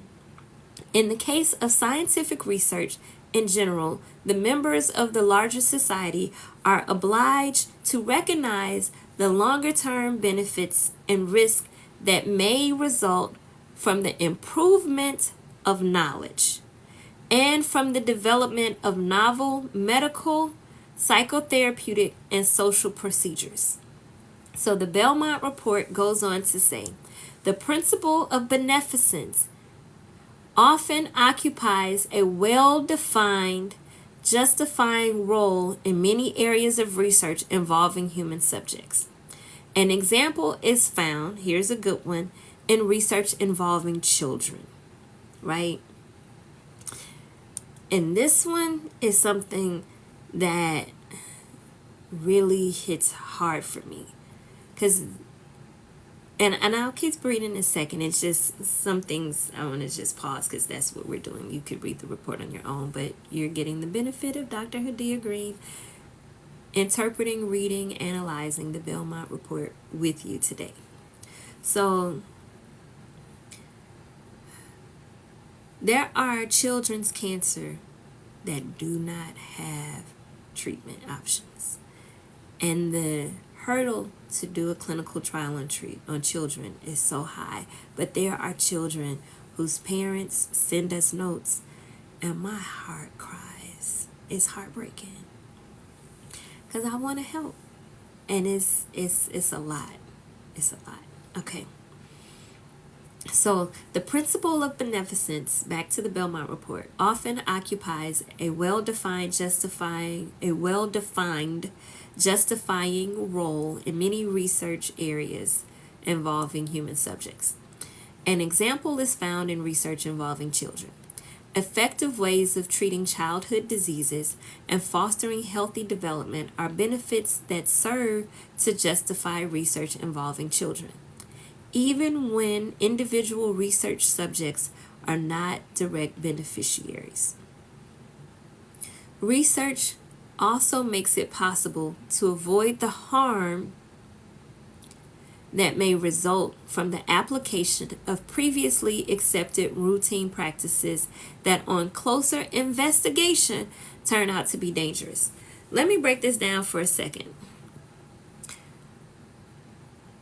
When they just said this, it triggered me. Let me tell y'all why. So research also makes it possible to avoid the harm that may result from the application of previously accepted routine practices that on closer investigation turn out to be dangerous. Thank you, Mojo 619. That's my favorite. We have 44 of those that have happened during this live. My goal was to get to 100. I love Joshua's, and it's hard for me to focus. But that's the little side note. we're doing all of the Belmont Report. So this part where it says previously accepted practices that on closer investigation turn out to be dangerous, you guys do need to understand that there are sometimes that there are, as the Belmont Report mentions in this sentence, accepted routine practices, and we've defined practices earlier in the report as standard of care, accepted routine standard of care that on closer investigation turns out to be dangerous. So standard of care could be how medical doctors are taught that black women have a higher tolerance of pain. That is an accepted routine practice that is dangerous. That is not true. We hurt. We just don't complain like that. And part of it, accepted routine practices, there are times where it takes 30 years for an accepted routine practice to have enough data to know the harm that was caused by this. Because sometimes the short term, yes, thank you, Cruisecom, that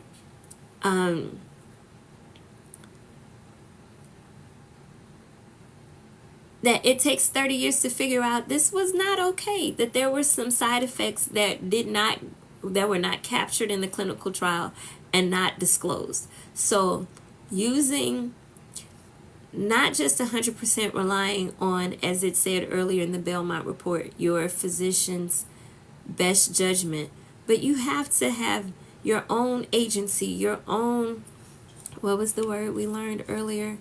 Your own autonomy, right? Your own intuition and sense and peace about what's happening to you, right? And this is something that I can't tell you guys what, and I'm not commenting on that comment, Tony E. I'm going to leave that right where it is. But there are accepted routine practices, according to the Belmont Report, that on closer investigation turn out to be dangerous.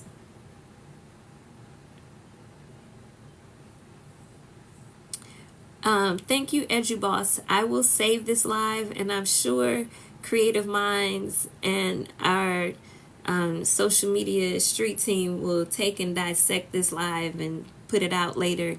And TikTok also does some auto capturing of things.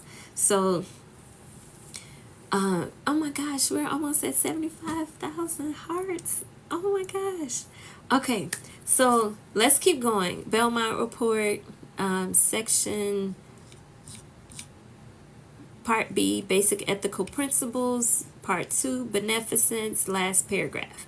Okay, so we are lunching and learning today. Y'all can just hang out, leave the live on for the view count if you have to get back to work. So, yes, in those long studies, over years, how do you gift the hearts? Can somebody explain how you gift the hearts in the Jaw Sugar? St. Louis is in the house, and orally volunteers, shout out to you guys. So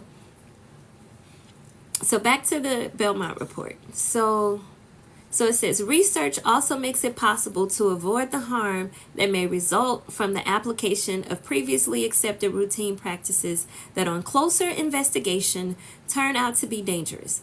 But the role of the principle of beneficence is not always so unambiguous. Okay, I'm a stickler for when people use big words to explain simple things.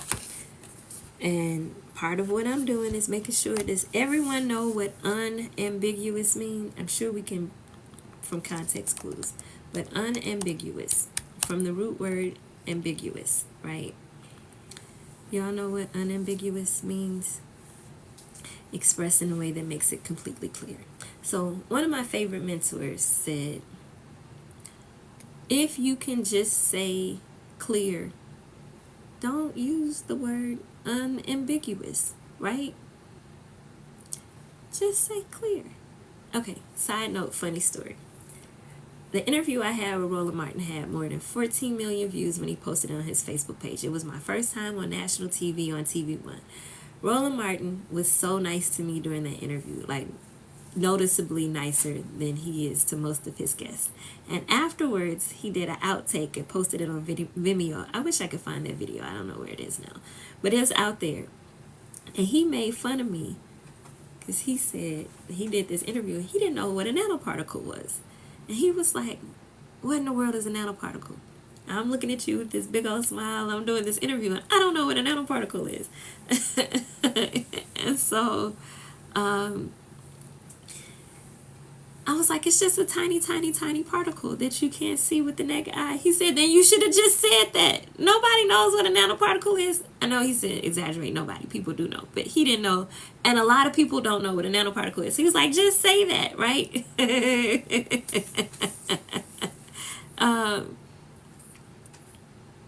So, no, I'm a huge fan. But some people don't know what a nanoparticle is, and it's a tiny particle.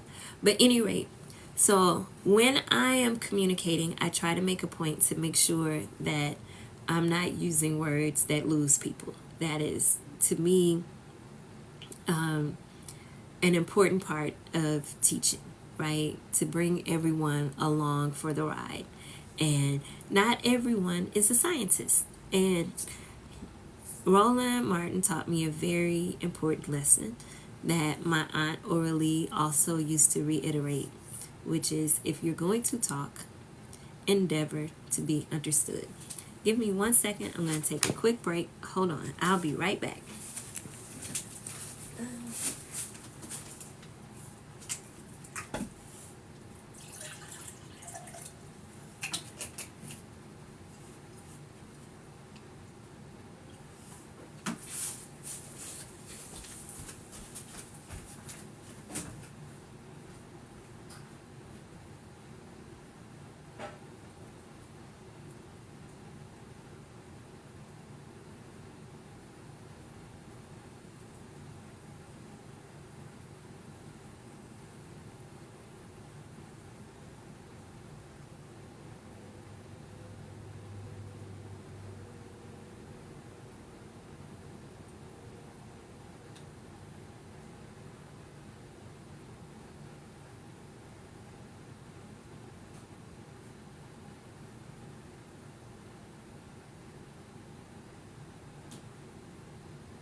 Okay, did you guys love me enough to wait for me?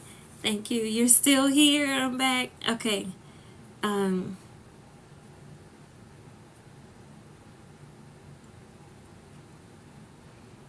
So, am I serious? I don't know what you were asking about. Am I serious?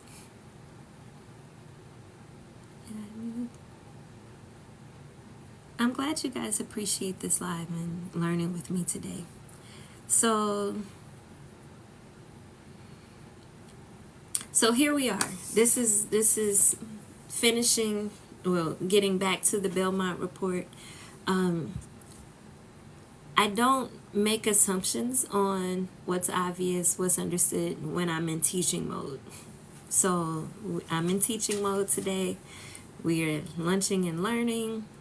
Thanks for hanging out with me. We hit 80,000 hearts. Oh my goodness, this was a lot. So part of learning is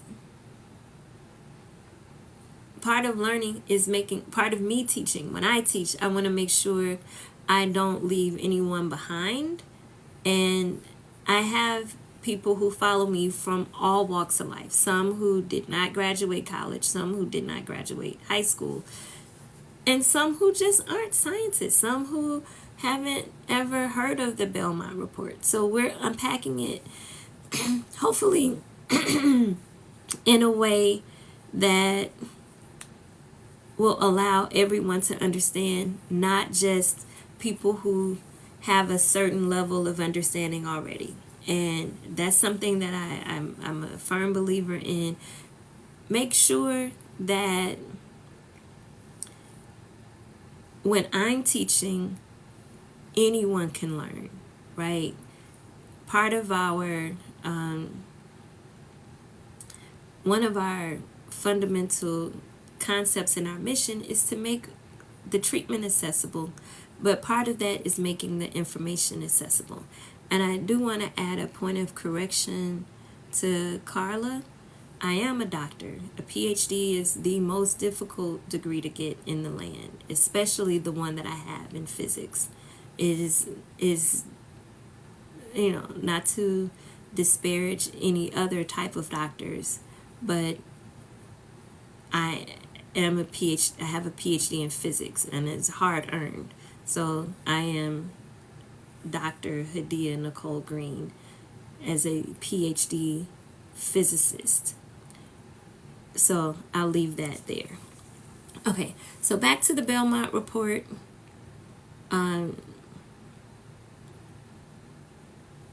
Unpacking this, I'm reading it, digesting, processing, sharing my thoughts, interpretation, and putting my emotional responses, all of that. You guys are getting all of that today. Okay, so here we are. So I left off at Part B, basic ethical principles, in Section 2, Beneficence, in the last paragraph. So research also makes it possible to avoid the harm that may result from the application of previously accepted routine practices that on closer investigation turn out to be dangerous.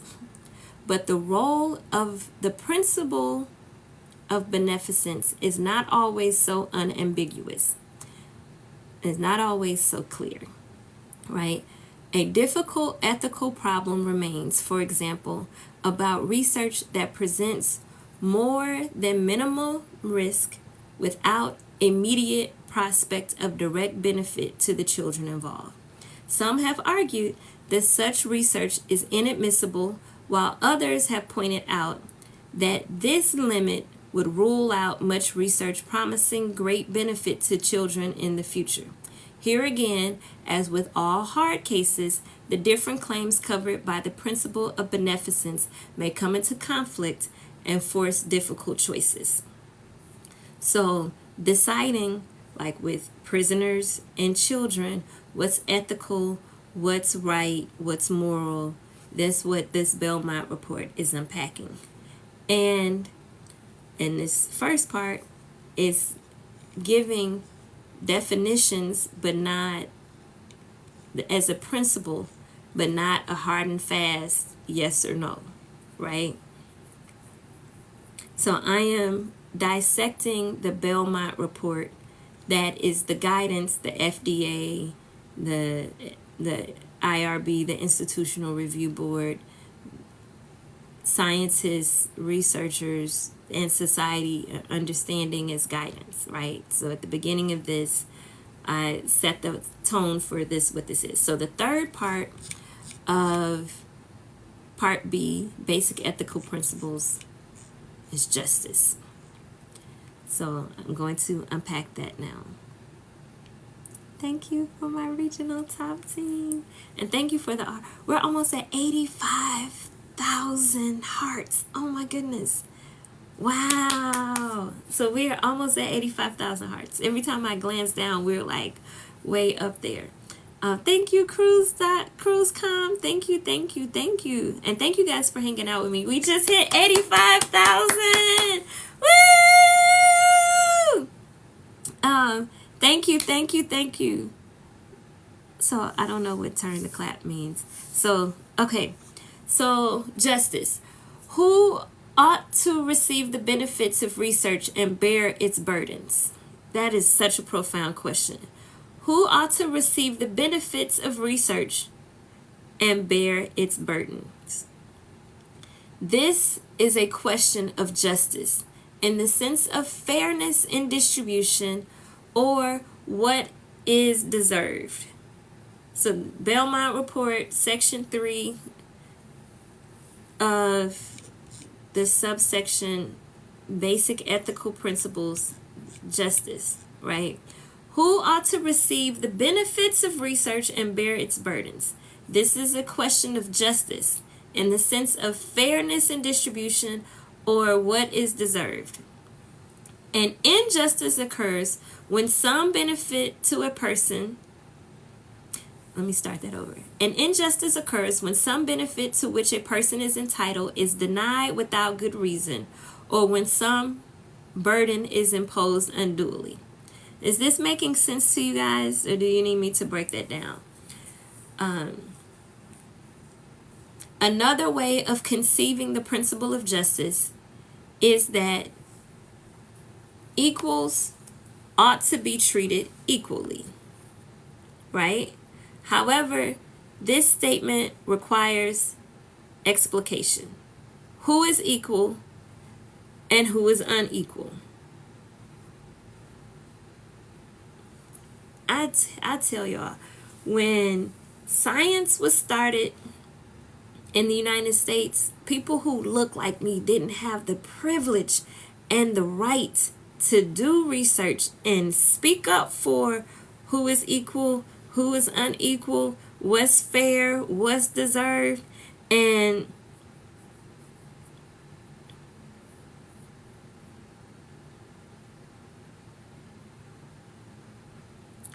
I'm trying to see if y'all were on topic. We're on the Belmont Report, unpacking that. So, what considerations justify departure from equal distribution? That is a good question. How would you guys answer that? What would you consider justifies departing from equal distribution? How would you guess the answer to that question? So almost all commentators allow that distinctions based on experience, age, deprivation, competence, merit, and position do sometimes constitute criteria justifying differential treatment for certain purposes. It is necessary then to explain in what respect people should be treated equally. Our Constitution states that all men are created equal, right? On the heels of Juneteenth. So, but in law, all men are not treated equally. So, the Belmont Report goes on to say there are several widely accepted formulations of just ways to distribute burdens and benefits. And I don't know why I put a just in quotations, because this is literally reading from the Belmont Report. I've only been quoting so far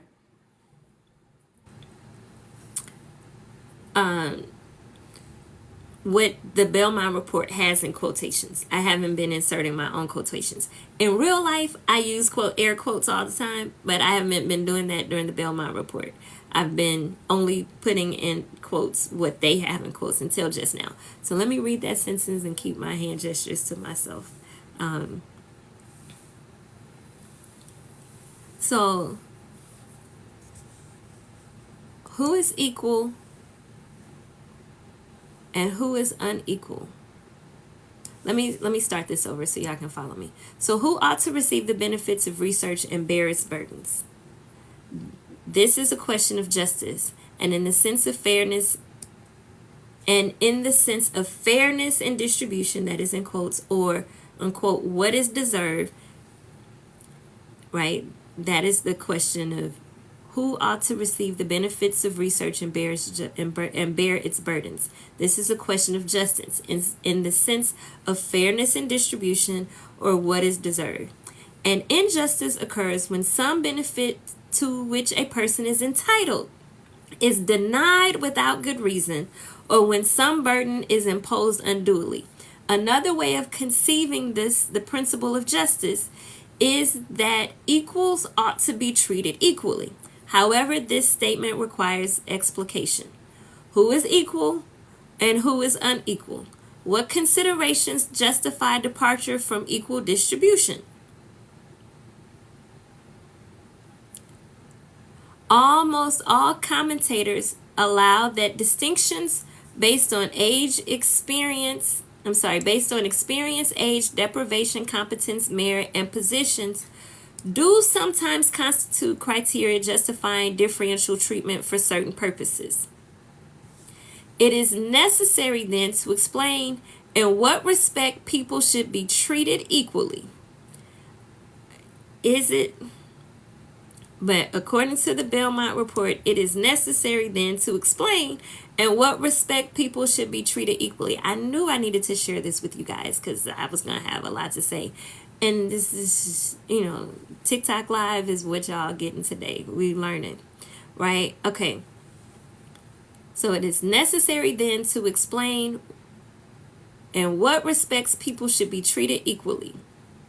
There are several widely accepted formulations of just ways to distribute burdens and benefits, according to the Belmont Report.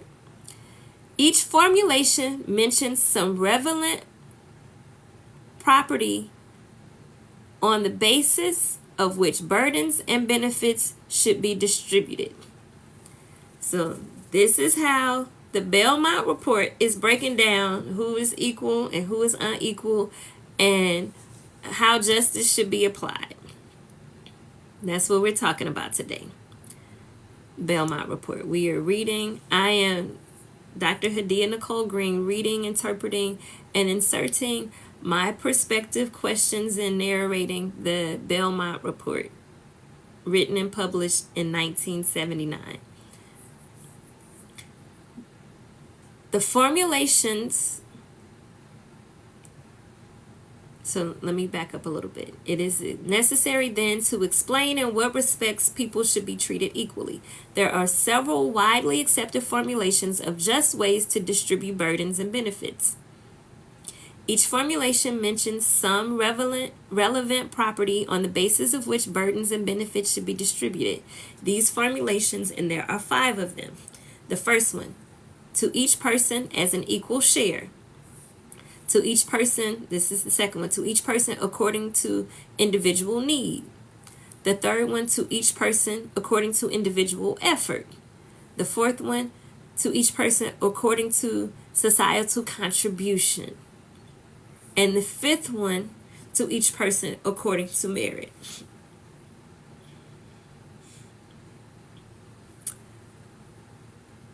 Ooh, so I thought the list should stop based on justice being formulated to each person as an equal share and according to need.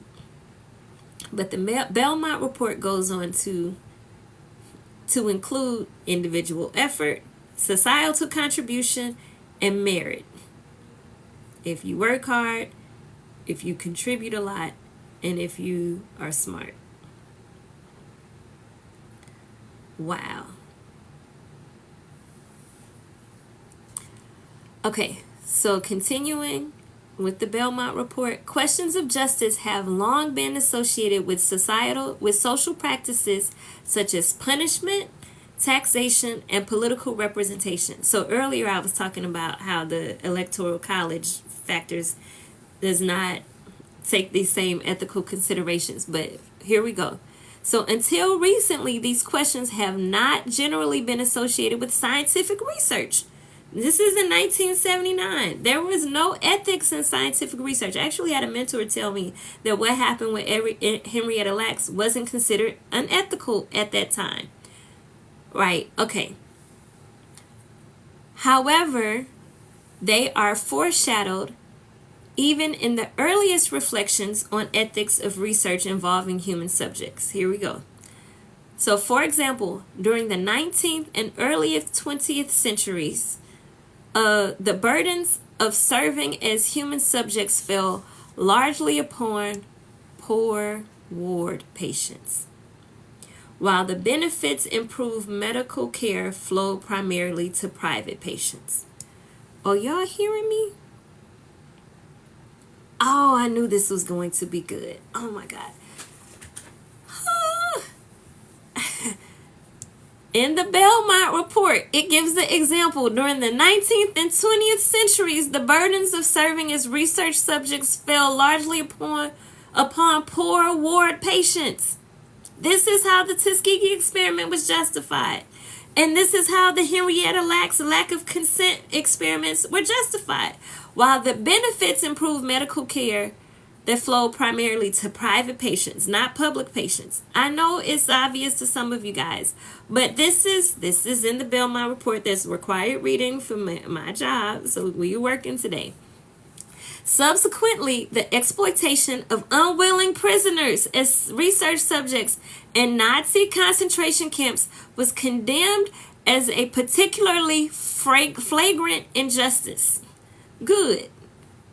But it still happened, right? The Tuskegee experiment still happened. Oh, and they finally got to it. In this country, this is my first time reading the Belmont Report too. So if you guys already knew all this, wonderful. You're here for the commentary and the gifts, reactions. Great. I appreciate you. But for those of us who are reading the Belmont Report for the first time, it's the 508C_final version. Okay. So here it goes. In this country, in the United States of America, because I know we have followers all over the world, in the United States of America, in this country, in the 1940s, the Tuskegee syphilis study, which is technically the official name of the Tuskegee experiment, the Tuskegee syphilis study used disadvantaged rural black men to study the untreated course of a disease that is by no means confined to that population. These subjects were deprived of demonstrably effective treatment in order not to interrupt the project, long after such treatment became generally available. This is why it's important for me to do an official, legitimate, FDA-sanctioned clinical trial. Well, we're reading it here together, so y'all can go back and get the unfiltered version, because you're getting all the commentary here. So this is the Belmont Report as it has never been read before. So and if you guys haven't read the official report on the Tuskegee syphilis study, it's public knowledge. This is like one of the saddest moments in American history and science history. One of the saddest moments where when they said this disease was by no means confined to that population, they studied disadvantaged rural black men in Tuskegee, Alabama, home of Tuskegee Airmen, home of Tuskegee Institute. Thank you for my jaw sugars. Rural black men were studied, not the treated course of the disease, but the untreated course of the disease, long after the treatment was generally available. This is why we have to have a Belmont Report in ethics, the Nuremberg violation with the Nazi concentration camps. All of this, and the prisoners being subject to research that happened in the Nazi concentration camps. Earlier in the Belmont Report alluded to that's happening in the United States. That prisoners are asked to volunteer with consequences if they don't, so they're not truly volunteers. Okay, so that's my commentary. So against this historical background, it can be seen how conceptions of justice are relevant to research involving human subjects. Goes on to say, for example, the selection of research subjects needs to be scrutinized in order to determine whether some classes, listen to these classes, welfare patients, particular racial and ethnic minorities, or persons confined to institutions are being systematically selected simply because of their easy availability, their compromised position, or their manipulability, rather than for reasons directly related to the problem being studied. Woo, baby. Woo. I know y'all are like, is this real? Like, let's take a breath. I'm going to read this again from the Belmont Report. This is heavy. Wow.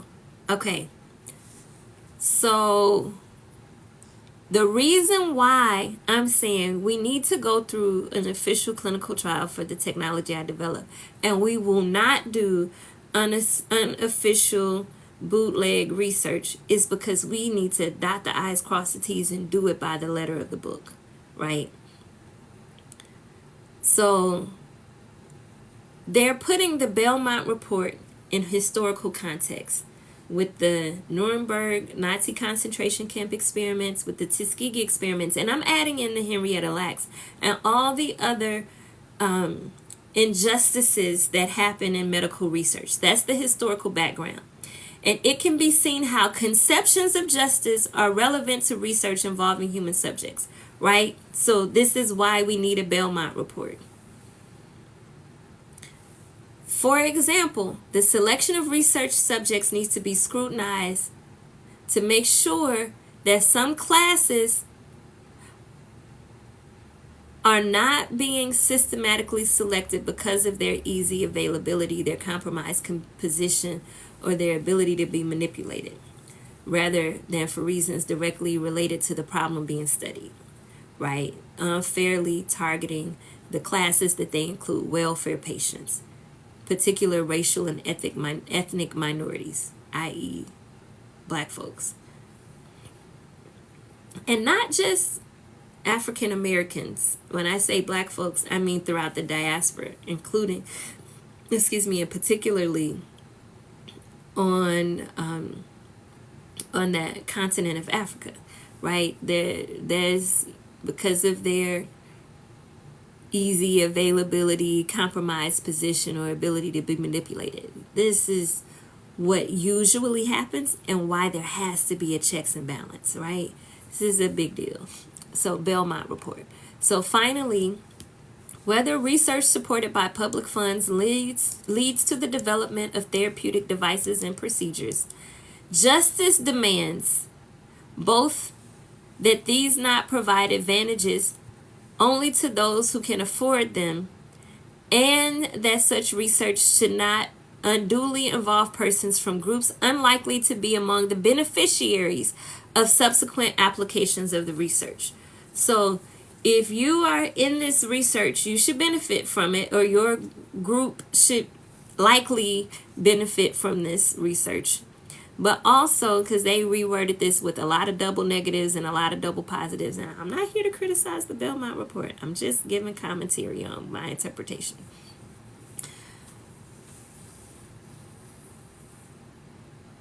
The advantage that the research participants also have an advantage, whether they can afford them or not, right? So that's the justice part under the basic ethic principles. So to recap, the 3 basic ethic principles are respect for persons, which means people that we are respecting your autonomy and providing protection for those who do not have autonomy. The beneficence, that we do no harm and maximize the possible benefits and minimize possible harms, including in science. And the justice, that people benefit from the research by participating in the research. And there's not an unfair targeting of groups because it's easy, or they're in a compromised position, or they can be easily manipulated. So part C of this section called Basic Ethical Principles. Nope, that's part B. So part C of the Ethical Principles and Guidelines for Research Involving Human Subjects of the Belmont Report. So part A was the boundaries between practice and research. Part B was the basic ethical principles, which we just went over that summary. And part C are the applications. How are we going to apply what we just learned? So applications of the general principles to the conduct of research leads to the consideration of the following requirements: informed consent, risk-benefit assessment, and the selection of subjects. And the selection of subjects of research, So the first one is informed consent. Respect for persons requires that subjects, thank you for my hearts, and we're almost at 100,000 hearts. So respect for persons requires that subjects, to the degree that they are capable, be given the opportunity to choose what shall or shall not happen to them. This opportunity is provided when adequate standards for informed consent are satisfied. Do you guys know what informed consent is? If you do, let me know in the comments. Thank you for my Chili's champion. Thank you for my hearts. We're almost at 100,000. We're at 98,000 likes. So you guys do know what does anybody not know what informed consent is? It's okay if you don't know. This is a judgment-free zone. Okay, so yes, Empress, explaining the research in a way that is understood to the participants. Exactly. Okay, so let's keep reading the Belmont Report. So respect for persons requires that subjects, to the degree that they are capable, be given the opportunity to choose what shall or shall not happen to them. This opportunity is provided when adequate standards for informed consent are satisfied. While the importance of informed consent is unquestioned,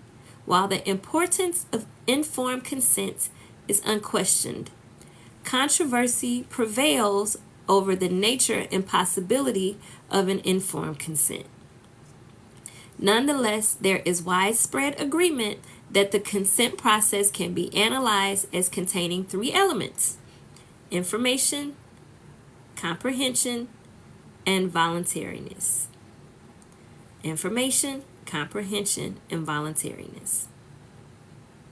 That's the three components of a consent process. You guys are following? Are you learning? Okay. So information, we're going to break down what's information, then what's comprehension, and then what's voluntariness. Okay, so information.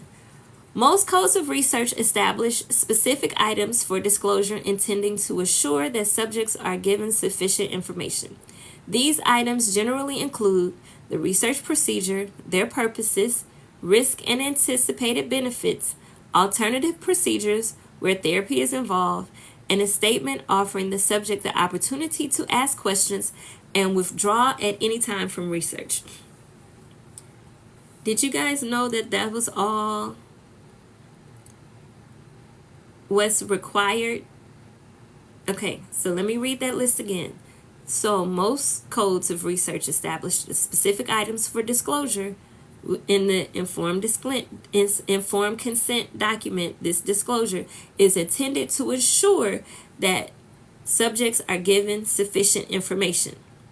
These items generally include, but notice it did not say these are required: the research procedure. What is the purpose? Their purposes. What's the purpose of the procedure? The risk and the benefits. What could go wrong? And what's the best possible scenario, the benefits, right? Alternative procedures where therapy is involved, and a statement offering the opportunity to ask questions and to withdraw from research at any time. So if you guys are ever participating in a clinical trial, make sure that these components at minimum are included, that you know you can withdraw at any time. If you feel uncomfortable, if you don't feel like this is helping, you can withdraw from the clinical trial even if you have already started. You should also be able to ask questions at any time, especially before you start. Informed consent does not last forever. You can withdraw. Did you guys understand that and know that before now? Okay, so additional items have been proposed, including how subjects are selected, the person responsible for the research, etc. Now, this is back in 1979. This is June 24th, 2004. This is the document I'm being required to read as part of getting credentialed to do human subjects research. Now, I want to pause. We just reached 100,000 hearts. Yay! Woo! I think we broke a record for a number of hearts. So please make sure that you have taken time to donate, give a gift. Gifts are also part of the fundraiser, right? So this is a big deal. I am raising money for the clinical trial for the technology I developed so that we can begin human trials faster than I can write grants, and then we can contact celebrities. If you want to be part of our grassroots movement, sign up to be a monthly donor of any amount, $1, $5, $10. Yay! Thank you, Shay. That was cute. Thank you guys for all the love. We're still going through the Belmont Report. I just wanted to acknowledge all the hearts, over 100,000 hearts, 100,000 likes. So this is how it feels when you guys are coming to work with me, because we literally are doing my work today. I have to read the Belmont Report. Hey, Josh Sugars! Thank you, Missy. That's my favorite. We have 47. My goal is to get 100. Okay, we're going to keep going. So, what is this? Where am I? I lost my place. Okay. So, the information. Did you guys know about the things that should be in the informed consent? And I don't know if this is dated, but this is what I'm required to read now. Yes.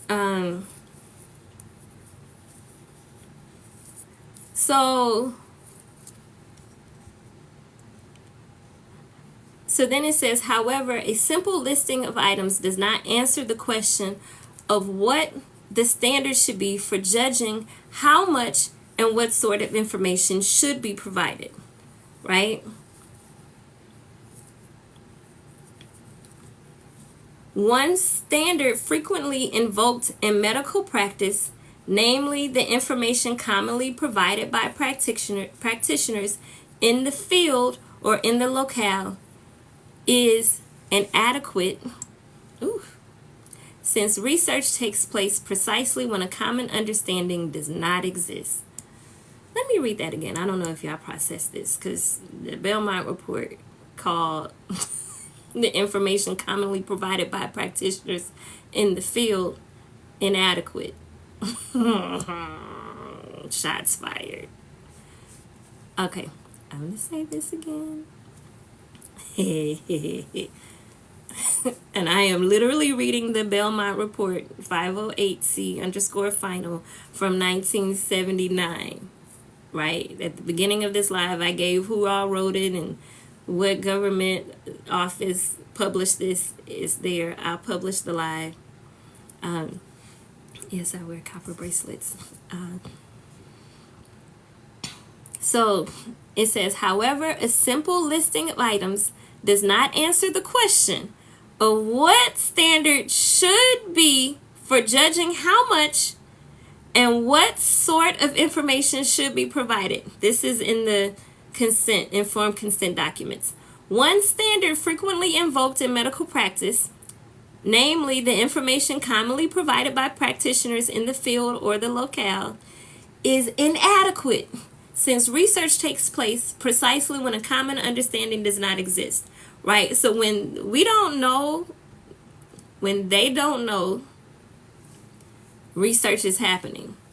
And sometimes people will perform medical research on other people without informed consent, without disclosing what they are trying to study, what benefits could happen, or what risk. And a lot of times, information is presented as if it is matter of fact when it is not And I will offer that with the introduction of precision medicine, knowing how you specifically will respond to a treatment is possible now, so that it doesn't have to be so much guesswork presented to you as this is going to work, right? So that's my side note right here. So let me keep going. Another standard currently popular in malpractice law requires the practitioner to reveal the information that reasonable persons would wish to know in order to make a decision regarding their care. So, being legally identified as an unreasonable person and not having autonomy and making decisions regarding your care puts you at a vulnerable position, right? So, malpractice law requires the practitioner to reveal the information, not to everyone. This is where justice comes in. Just to reasonable persons. That a reasonable person would wish to know in order to make a decision regarding their care. These loopholes in this Belmont report are astonishing, right? So it says, it goes on to say, this too seems insufficient since the research subject, being in essence a volunteer, may wish to know considerably more about risks gratuitously undertaken than do patients who deliver themselves into the hand of a clinician for needed care. Thank you, Belmont Report, right? Because if you're volunteering for a clinical trial as a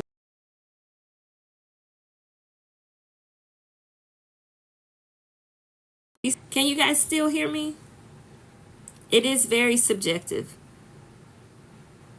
It is very... Can you guys hear me still? I don't know. I put this on airplane mode so calls would stop coming.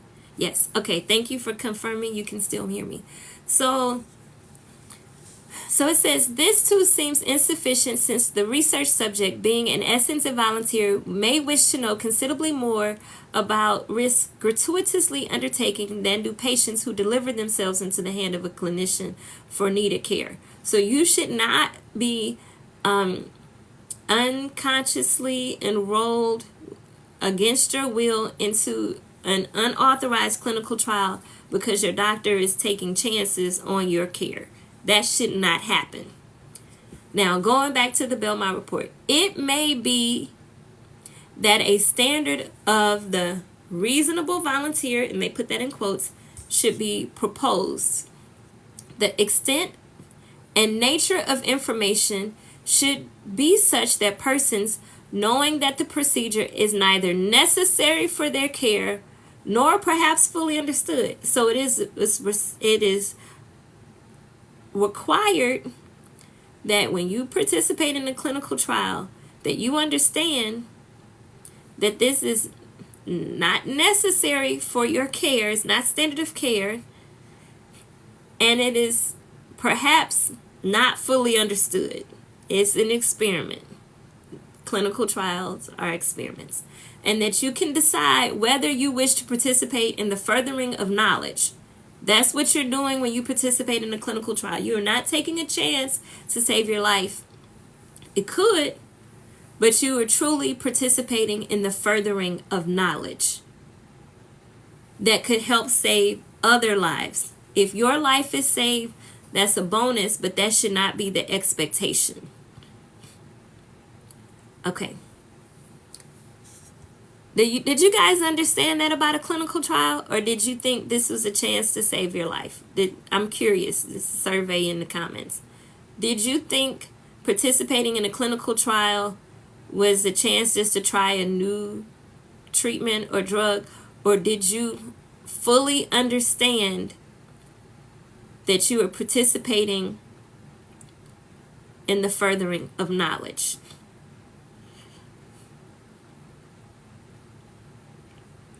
It could save a life. It has saved some lives. but it is misleading to tell everyone that a clinical trial will save their life. Yes, thank you. Give me 1 second. Hold on 1 second.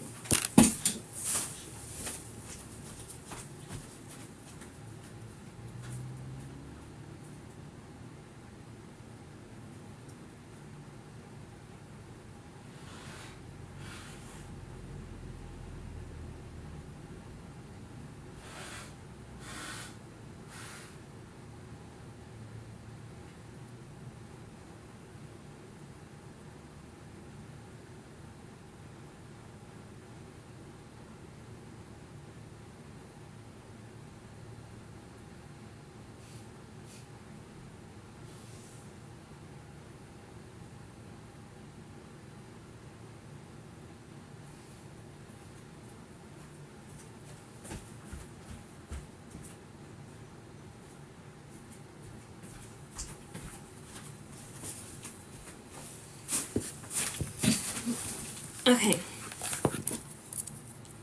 Thank you guys for bearing with me and staying with me. So did you guys understand? Okay, you understood. Okay. All right. I'm just making sure we're staying on the same page. Oh, thank you so much, Bionic Rich, for donating. I really appreciate that. Thank you. And thank you to everyone who has already donated. I appreciate your support. Thank you for waiting while I take my little breaks here and there. Okay, so back to the Belmont Report. I'm in the section Part C under Applications of the Informed Consent, right? The applications of the information we learned earlier in the Belmont Report. Okay, so it says another standard. Let me just go back and catch up where we were. Another standard currently popular in malpractice law requires that practitioner to reveal information that reasonable persons would wish to know in order to make a decision regarding their care. Excuse me. This too seems insufficient since the research subject, being in essence a volunteer, may wish to know considerably more about risk gratuitously undertaken than do patients who deliver themselves into the hand of a clinician for needed care. It may be that a standard of the reasonable volunteer should be proposed. The extent and the nature of information should be such that persons, knowing that the procedure is neither necessary for their care nor perhaps fully understood, can decide whether they wish to participate in the furthering of knowledge, even when some direct benefit to them is anticipated. So you can anticipate some direct benefits. The subjects should understand clearly the range of risk and the voluntary nature of participation. That's important. The range of risk and the voluntary nature of participation, even though some direct benefit to them is participation, to the participant is anticipated. So here we go. A special problem of consent arises where informing subjects of some pertinent aspect of the research is likely to impair the validity of the research. Did y'all understand the words that just came out of my mouth? Are y'all following me and tracking me?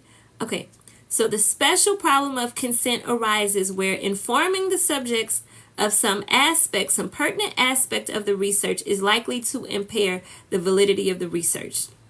I think they're going into the placebo effect, right? So if you know, that's what my guess is. What do y'all think it's going to talk about? Like, this is in the discovery for me too.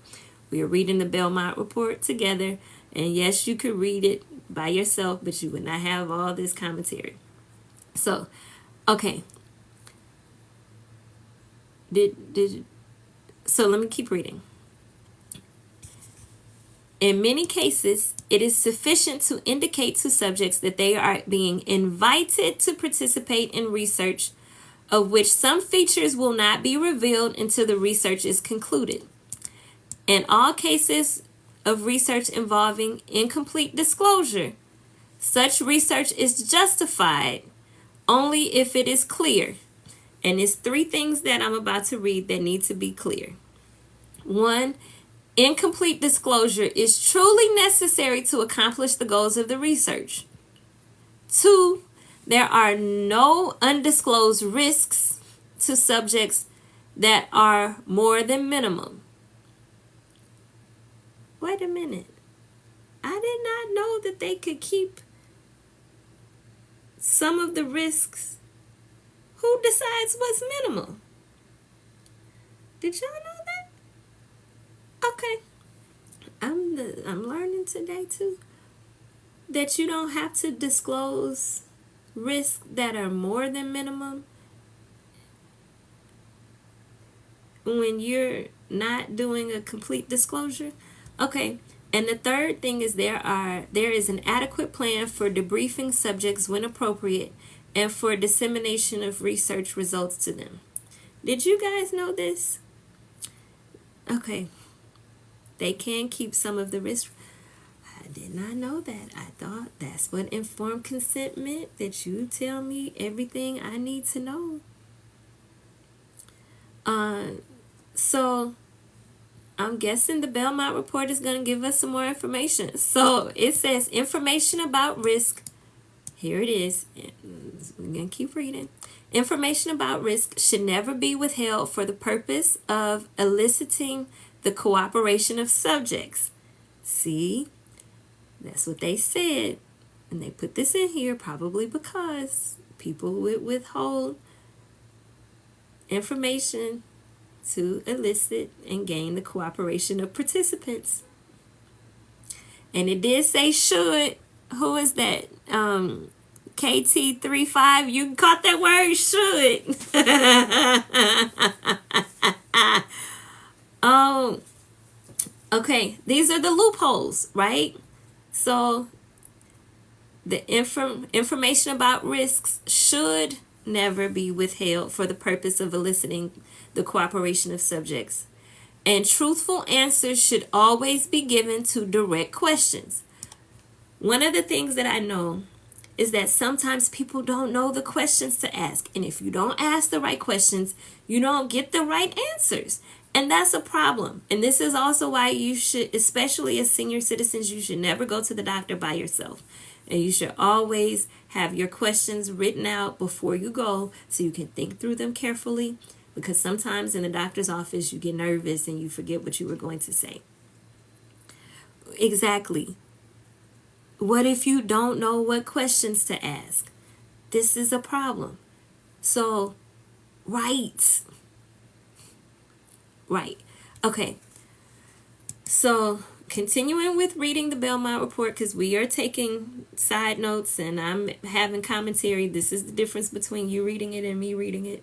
So, it says care should be taken to distinguish cases in which disclosure would destroy or invalidate the research from cases in which disclosure would simply inconvenience the investigator.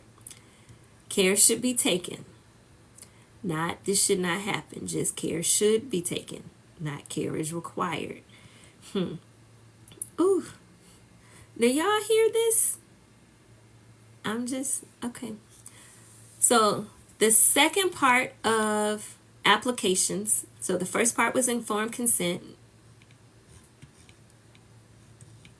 Under applications, the first part was informed consent, and there were 3 parts: information, comprehension, and voluntariness. So we just finished the information. They do not have to tell you all the risk. They should, and they should not withhold things just to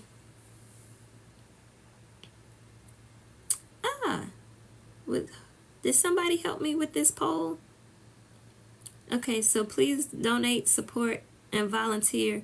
Whoever helped me with the poll, thank you. Can you do the poll again? I'll announce it hey, Creative Minds. Hey, Larry. You're going to love this live. I'll save it so you can get it and you can have a field day with all this new content. So thank you for the poll. You can do it again. I missed it. I was reading the Belmont Report. We're doing work today. I'm taking y'all to work. So the poll is up for 5 minutes. And we are over 105,000 likes. Yay. Okay, so I'm continuing to read. Where am I in the report? I'm on Part C, applications. Under Part 1, informed consent, there are 3 elements of informed consent: information, comprehension, and voluntariness. Who can name the 3 components of informed consent? I just said them. Okay, so information, that's a clue where there should be disclosure of the information to make an informed decision about whether you want to participate in the clinical trial or not. The second part is comprehension. So the Belmont Report says the manner and context in which information is conveyed is as important. You can turn off. Okay, I'm turning off co-host. Thank you. So the information, so what the Belmont Report says about comprehension is the manner and context in which information is conveyed is as important as the information itself. Remember earlier I was talking about if you don't understand what I'm saying, I might as well not say it. And that was the reference to Roland Martin and my aunt. So the Belmont Report is saying this too. The manner and context of the information conveyed is as important as the information itself. It's not only important just to share the information, but the manner and context in which the information is shared is just as important as the information itself. So it says this, for example, presenting information in a disorganized and rapid fashion, allowing too little time for consideration, or curtailing opportunities for questioning, all may adversely affect a subject's ability to make an informed choice. So get your stuff together when you're writing the informed consent. And I say this, the commentary. But this is one of the exercises that I'm actually doing right now, is making sure that we have all the risk laid out. And in the next month or so, I will create the informed consent that we will use to, once we raise the money to start and have the funding to do the things the FDA requires. But I'm going through the exercises now in preparation, right? So making sure that the information is presented in an organized way where it's not too fast, it's not too rapid, and people have time to consider what's being shared, and there are opportunities to ask questions. That's important. If you don't have that, don't participate in a clinical trial, because it puts you at too much risk based on the investigator and how they're conducting the trial. That matters. Not all trials are created equally. So part of comprehension, the next paragraph says, because the subject's ability to understand is a function of intelligence, rationality, maturity, and language. I feel like we need to apply that in all areas, right? So people do understand and their understanding depends on their intelligence, if they are rational or not, their maturity level, and the language, because language barriers happen, right? And language barriers happen in the United States with people who speak English as a primary language. So some of you guys know that I attended undergraduate, graduate school, and my first job was in Alabama, right? And I was on a ministry at a church I attended in Birmingham, Alabama, and we went into the Black Belt of Alabama as part of our outreach ministry. And it was called His Hands Ministry, and we would go into the hospitals and pray for people waiting on transplants. And we would go down to, in medical mobiles, we would go down south to the Black Belt and have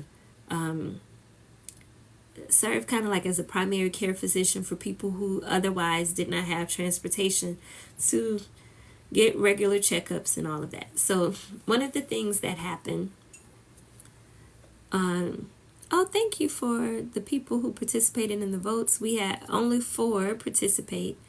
that people are donating through orally.org, and people are donating the Cash App at Oralee Foundation, ORALEE Foundation. And then 50% of people are volunteering at oralee.org/volunteers. So thank you for that. So, okay, so let me finish the story real quick, and then I get back to the Belmont Report. So I was in the medical mobile translating for this older lady who spoke broken English. And she would say something, and she was an African American woman, and the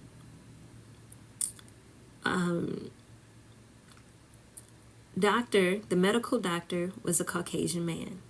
And he was trying to explain to her about her diet and diabetes. And she was like, baby, I don't know what he talk about. And I said, okay, let me tell you. You can't eat like this because your sugar gonna get high. And she was like, oh, why he ain't say that? Because he speaks a different language, and language is a barrier even in English, and they two native English speakers.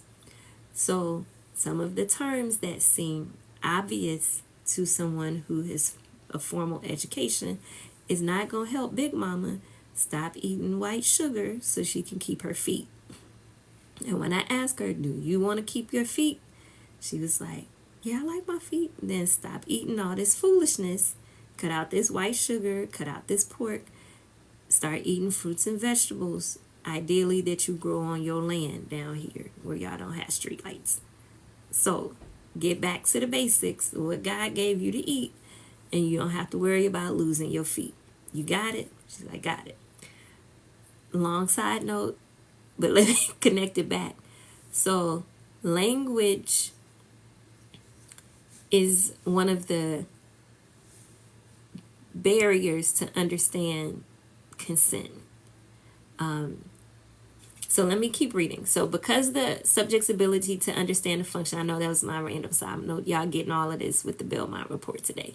So a subject's ability to understand is a function of intelligence, rationality, because just because you're smart doesn't mean that you can make sense all of it. And I love you, Tribal, is saying you're going to listen. Exactly. Noted. Maturity, because sometimes you just may not be mature enough to understand the information that's said to you. And language, even if it is in English, if it does not make sense to you, what they are saying, stop and ask questions like, oh, what does that mean? Explain it to me like I'm a 3-year-old and make it make sense. That's important. That's comprehension, right? So me reading this 10-page Belmont Report, I wanted to make sure that I made it make sense so I can be responsible as a scientist going into human trials. That's what we are doing today. Homework. We're learning. Lunch and learn. So we are almost at 110,000 likes for the live today. Thank you. Thank you. So yes, I'm learning things I thought I knew too. So we are learning this together. Okay, so the subject's ability to learn, intelligence, rationality, maturity, and language, I think that applies to more than just comprehending the informed consent, but just in general. And I have to keep that in mind as I'm communicating, that some people may be smart enough but may not have the rationality. When I'm saying I'm raising money to conduct a human clinical trial, so therefore we are not yet treating patients, we're raising money. I need volunteers to help. I need donations to help. And rationally, this makes sense to me when I say stop telling me to get investors or ask celebrities. That's not what we're doing here, but the rational part may not click with everybody. So I'm constantly saying that. So I need help with graphic designs, marketing, running fundraisers, running Zoom, running, populating social media content, making videos to raise awareness, helping with proofreading, admin work. I need volunteers to help with literally A to Z. If you can copy and paste, you can Google search quotes to inspire cancer patients. All of the above, we need help with the volunteers. So thank you for filling out the volunteer application. Is the poll up? It's only 13 seconds in the poll. It's at the top. next to the buttons to give me jaw sugars. I don't know how all of this works. It's a lot going on. However, I'm going to ask Creative Minds to run a poll again. Oh. So we had 33% say they're donating at orally.org and 67.7% saying they're volunteering at orally.org/volunteer. So get involved to help me do this process. It's not like I woke up one day and said I'm going to do a human trial because I developed this technology. I have the technology. It's sitting on the shelf while I'm doing the best I can. I need some help. And if you have 5 hours a week to help, please sign up to help. Okay, so we are reading the Belmont Report right now. The survey is up for 5 minutes asking if you will donate, support, or volunteer with donating at orally.org. And you can sign up to donate cars, stocks, cryptocurrency. And we will accept property, houses, buildings, all of that you can donate. You can sign your name us as beneficiaries in your life insurance policies, all of that. So you can do that at orally.org and donate at orally.org. You can Cash App Oralee Foundation, ORALEE Foundation, and volunteer at orally.org/volunteer. Oh, and if you have way more than 5 hours, even better. Thank you, Raji Rod. Oh, cool name. Thank you for donating, Raji Rod. Thank you to everyone who has donated. I do not take salary from donations. We do not have any paid employees because I just have a fundamental issue with people getting rich off sacrifices from people donating to a cause. That's not what this is. So all of the money you donate goes towards the cause, not towards overhead and salaries. So thank you for supporting. So let me get back to reading the Belmont Report. This is what we're doing today, understanding and dissecting the Belmont Report. So I took a side note to connect the dots for me of intelligence and rationality, maturity, and language when you're understanding. So it is necessary to adapt the presentation of the information to the subject's capacities. So we have to adapt the informed consent or what we're doing or whatever. I think this is in general good concept of how to communicate, to adapt the information and how you're presenting it to someone based on where that person is. So basically meet people where they are when we're communicating with informed consent or with fundraising or whatever. So here the Belmont Report goes on to say investigators are responsible for ascertaining that the subject has comprehended the information. And remember earlier when I was saying it's my responsibility to make sure that you understand?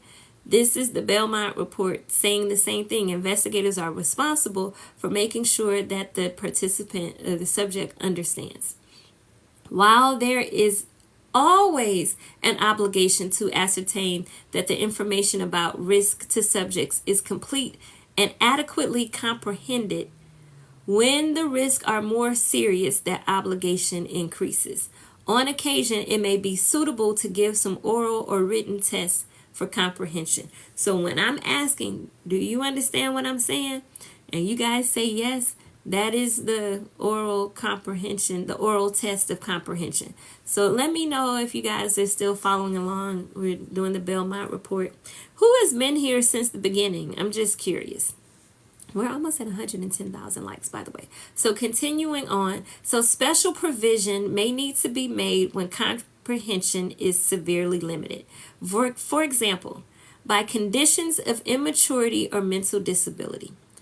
Each class of subjects that one might consider as incompetent, i.e. infants and young children, mentally disabled patients, and the terminally ill and the comatose should be considered on its own terms. I don't even know how I feel about them even being participants in clinical trials anyway. But it goes on to say, even for these persons, however, respect requires giving them the opportunity to choose to the extent that they are able, whether or not to participate in research. But an infant can't choose.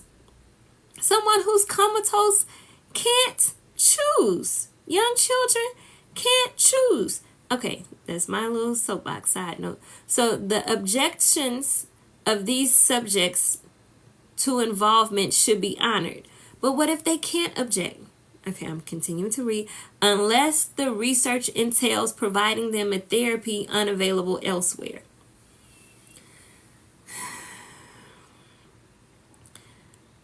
Unless the research entails providing them a therapy unavailable elsewhere.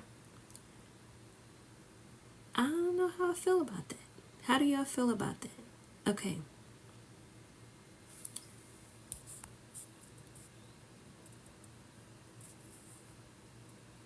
Okay. Thank y'all for being still here. Stace, user, all right, 60% are donating this time and volunteering. Thank you, thank you. And everybody who came in late, we are reading the Belmont Report. I'm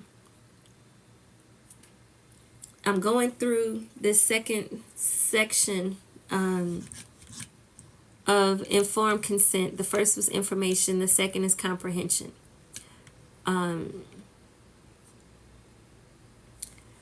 And how do y'all feel about infants, young children, mentally disabled patient, the terminally ill and comatose, saying that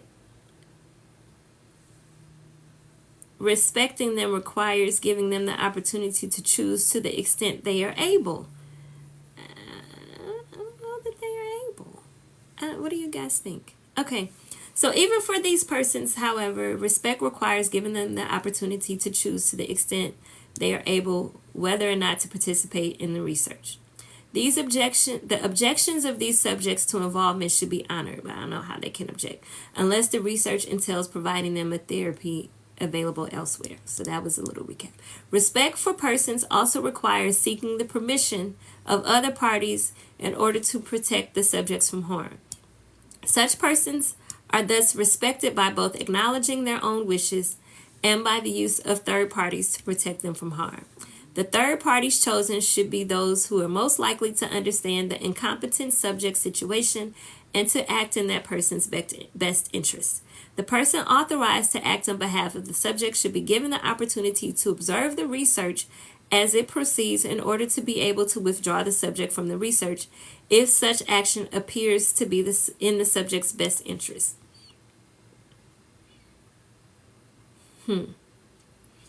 Okay. It's complex. Yeah. It is complex. It's hard to put your thoughts in with the character limit. Okay. So my thoughts are, I appreciate the Belmont Report for saying there should be some kind of guardianship, but I feel like that should be required. Well, it does say respect for persons also requires seeking the permission of other parties in order to protect the subjects from harm, and the third parties chosen should be those who are most likely to understand the incompetent subject situation. So, okay, the language is too passive, right? Thank you, TikTok junkie. Thank you. Okay, so the third part of informed consent under applications after information and comprehension is voluntariness. So voluntariness is an agreement to participate in the research. An agreement to participate in research constitutes a valid consent only if voluntarily given. This element of informed consent requires conditions free of coercion and undue influence. Coercion occurs when an overt threat of harm is intentionally presented by one person to another in order to obtain compliance. This is what we were talking about earlier with the prison system, right? Thank you, Empress, for capturing this outline. So, undue influence, by contrast, occurs through an offer of excessive, unwarranted, inappropriate, or improper reward or other overture in order to obtain compliance. Also, inducements that would ordinarily be acceptable that may become undue influence if the subject is especially vulnerable. So let me read that again. So voluntariness. An agreement to participate in research constitutes a valid consent only if voluntarily given. This element of informed consent requires conditions free of coercion and undue influence. Coercion occurs when an overt threat of harm is intentionally presented by one person to another in order to obtain compliance. Undue influence, by contrast, occurs though an offer of excessive, I took out the R. Undue influence, by contrast, occurs through an offer of excessive, unwarranted, inappropriate, or improper reward, or other overture in order to obtain compliance. Also, inducements that would ordinarily be acceptable may become undue influences if the subject is especially vulnerable. Unjustifiable pressures usually occur when persons in positions of authority or commanding influence, especially where possible sanctions are involved, urge a course of action for a subject. A continuum of such influencing factors exists, however, and it is impossible to state precisely where justifiable persuasion ends and undue influence begins. But undue influence would include actions such as manipulating a person's choice through controlling influence of a close relative or threatening to withdraw a health service to which an individual would otherwise be entitled. This is important for you guys to understand. You have to truly volunteer and not be under duress, like what could happen with prisoners volunteering. Oh, thank you, Sebastian, for inviting people. With prisoners and volunteering to participate in a clinical trial. Like, can they really volunteer? So the second part of this section under applications. So informed consent had those three components: information, comprehension, and voluntariness. The second part under applications is informed consent, the assessments of risk and benefits, and the third is the selection of subjects. And then we're finished. Okay, so the second one, assessment of risk and benefits. And this is something that I'm doing now as I'm writing out the clinical trial protocol, is assessing the risk and benefits. So the assessment of risk and benefits requires a careful array of relevant information, including, in some cases, alternative ways of obtaining the benefits sought in research. Thus, the assessment presents both an opportunity and a responsibility to gather systematic and comprehensive information about the proposed research. For the investigator, like me, it is a means to examine whether the proposed research is properly designed. I don't know if you guys are following. Let me know if this is making sense to you guys or not. So you have to design the clinical trial in order to make sure that you have properly assessed the risk and benefits in order to communicate them and ensure as much safety and minimize as much risk as possible. For a review committee, it is whether the risks that will be presented to subjects are justified. Will the benefits outweigh the risk, right? Yes, and right now I'm designing the human trial to meet the criteria of the FDA and the Institutional Review Board to get the approvals necessary while I'm raising the money. So yes, TikTok junkie, that's where we are. We're raising the money so that I can do the things instead of just proposing them, right? Okay, so for prospective subjects, the assessment will assist the determination whether or not to participate, right? So this is the assessment of the risk and benefits for the investigator, for the review committee, and the prospective subjects. So the nature and scope of risk and benefits. The requirement that research be justified on the basis of a favorable risk/benefit assessment bears a close relationship to the principle of beneficence, just as the moral requirement that informed consent be obtained is derived primarily from the principle of respect of persons. The term risk refers to a possibility that harm may occur, right? So understanding that in a clinical trial, harm may occur. You are contributing to the overall knowledge, the body of knowledge. Okay, so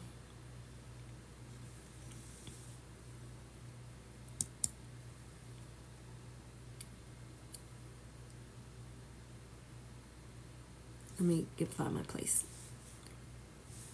Here we go. So the term risk refers to the possibility that harm may occur. However, when expressions such as small risk and high risk are used, they usually refer, often ambiguously, to both the chance, in parentheses, probability of experiencing harm and the severity, in parentheses, magnitude of the envisioned harm. So small risk, high risk is ambiguous. Is there a chance or a probability of experiencing harm? And how severe is this envisioned harm? So the term benefit is used in research, in the research context, to refer to something of positive value related to health or welfare. So you guys see clinical trials and all you see are benefits. And it's important to have a balanced, informed understanding that there are risks involved. So the term benefit is used in research, in the research context, to refer to something of positive value related to health or welfare. Unlike risk, benefit is not a term that expresses possibility. Risk is properly contrasted, on the other hand, to probability of benefits. And benefits are properly contrasted with harms rather than risks of harms. That's a tongue twister. Hold on. Let me get something. I need to hydrate after that. Hold on.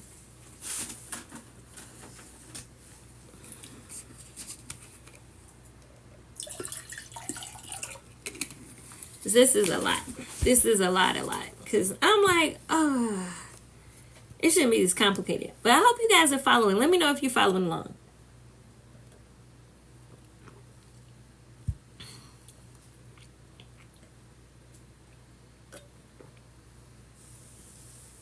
Okay, so I see you guys are putting some definitions in here. Okay, thank you following along, Enjoyment Minister. Okay, so I'm going to read this back again so I can comprehend and understand. The term benefit is used in the research context to confer something of positive value. So I understand benefit. And then they got all this tongue twisting part about comparing and contrasting risk and benefit. So I'm going to try to reread it in my interpretation so I can understand it. So risk is not, so benefit is, so it said unlike risk, benefit is not a term that expresses probabilities. So benefit is not a term that expresses probabilities. Risk is properly contrasted to the probabilities of benefits, and benefits are properly contrasted with the harms of risk. The probability of benefits and the harms of risk.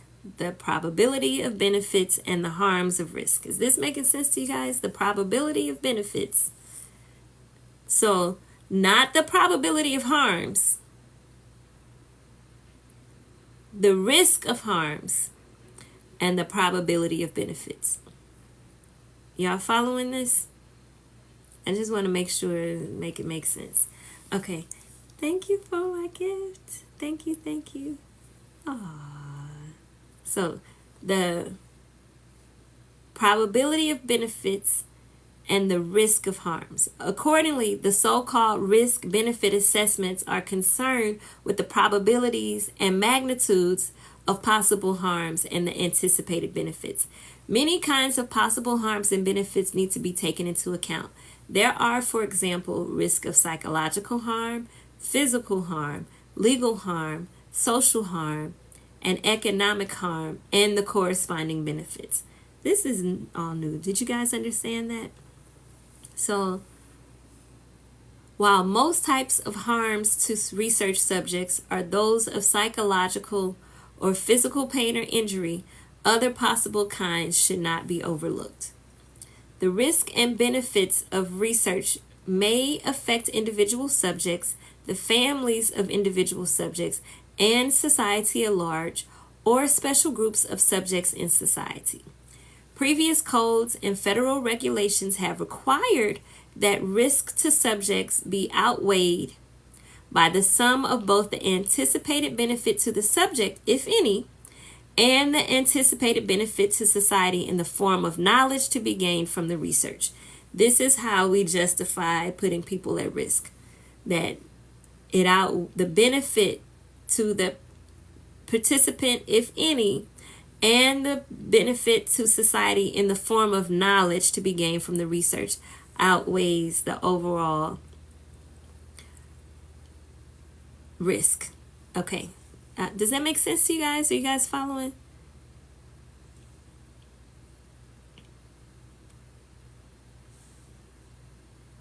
Okay. Thank you, TikTok Junkie. So, in balancing these different elements, the risk and benefits affecting the immediate research subject will normally carry special weight. On the other hand, interests other than those of the subject may, on some occasions, be sufficient by themselves to justify the risk involved in the research, so as long as the subject's rights have been protected. What? And balancing these different elements, balancing the risk and the benefits elements, the risk and benefits affecting the immediate research subject will normally carry special weight. On the other hand, interests other than those of the subjects may on some occasions be sufficient by themselves to justify the risk involved in the subjects, so as long as the subject's rights have been protected. There's a lot of gray area in here, Belmont Report. Okay, so beneficence thus requires that we protect against risk of harm to subjects, and also that we be concerned about the loss of substantial benefits that might be gained from research.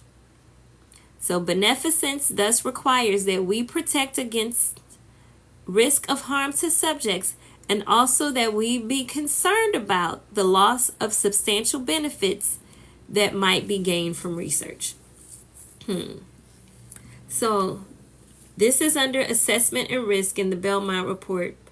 There's part 2 under the applications after informed consent with information, comprehension, and voluntariness. Assessment of the risk and benefits has the nature and scope of risk and benefits, which we just finished. And now the systematic assessment of risk and benefits. Okay, so it is commonly said that benefits and risk must be balanced and shown to be, unquote, in a favorable ratio.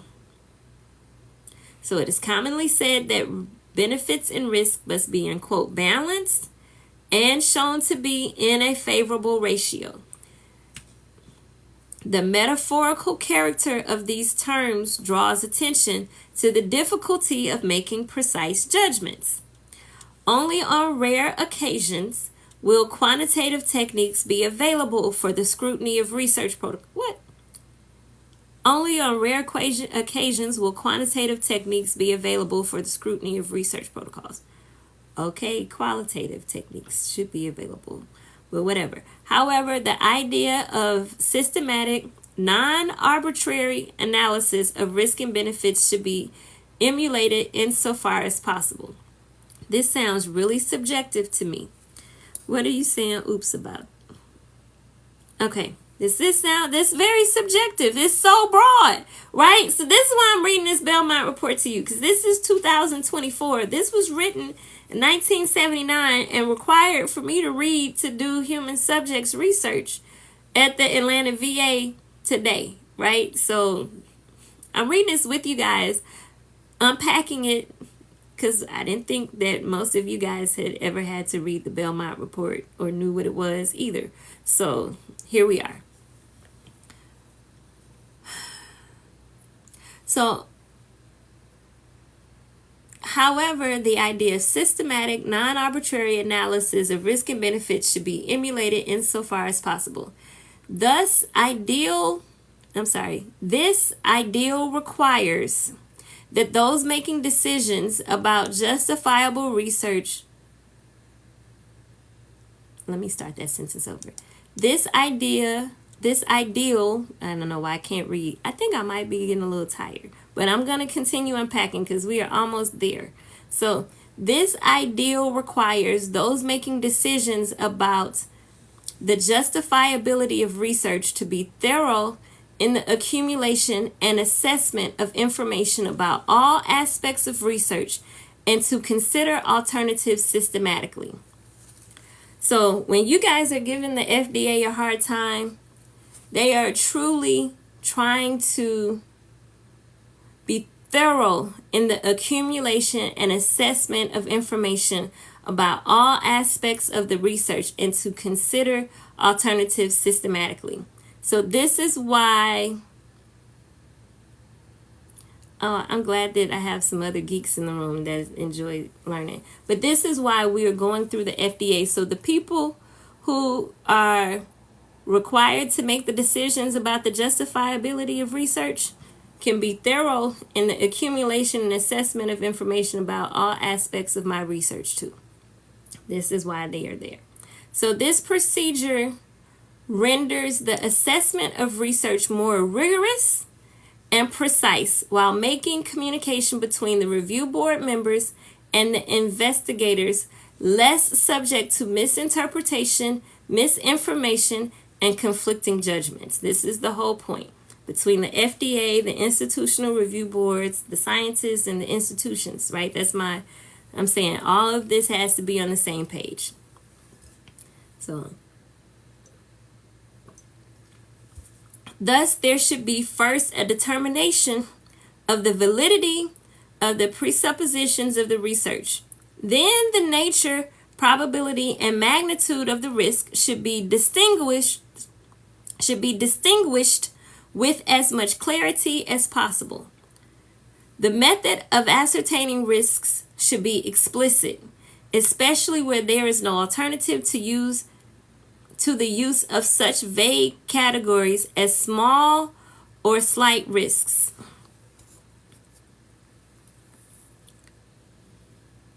It should also be determined whether an investigator estimates the probability of harm or benefits are reasonable as judged by known facts or other available studies.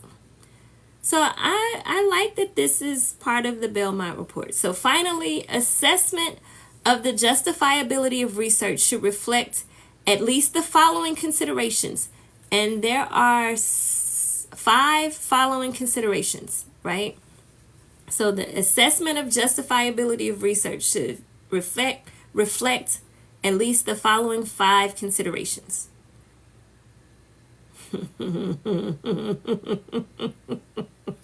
I just glanced down at Imprint Schutzer saying vague category is the entire Belmont Report. I didn't write this. I'm just reading what the Belmont Report says, right? Don't shoot the messenger. This is... Okay. So, the 5 considerations that are used to assess the justifiability of research are as follows. 1. Brutal or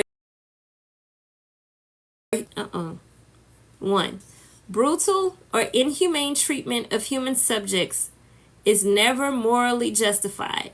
2. Risks should be reduced to those necessary to achieve the research objective.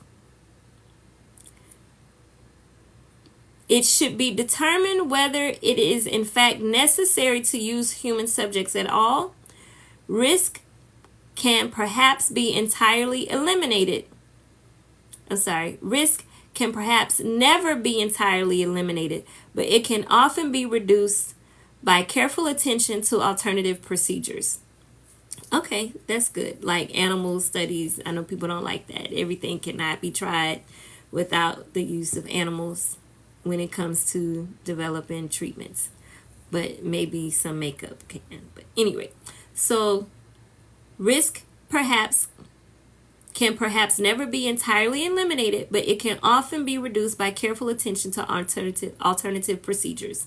So 3, when research involves significant risk of serious impairment, review committees should be extraordinarily insistent on the justification of the risk, looking usually to the likelihood of benefit to the subject, or in some rare cases, to the manifest voluntariness of the participation.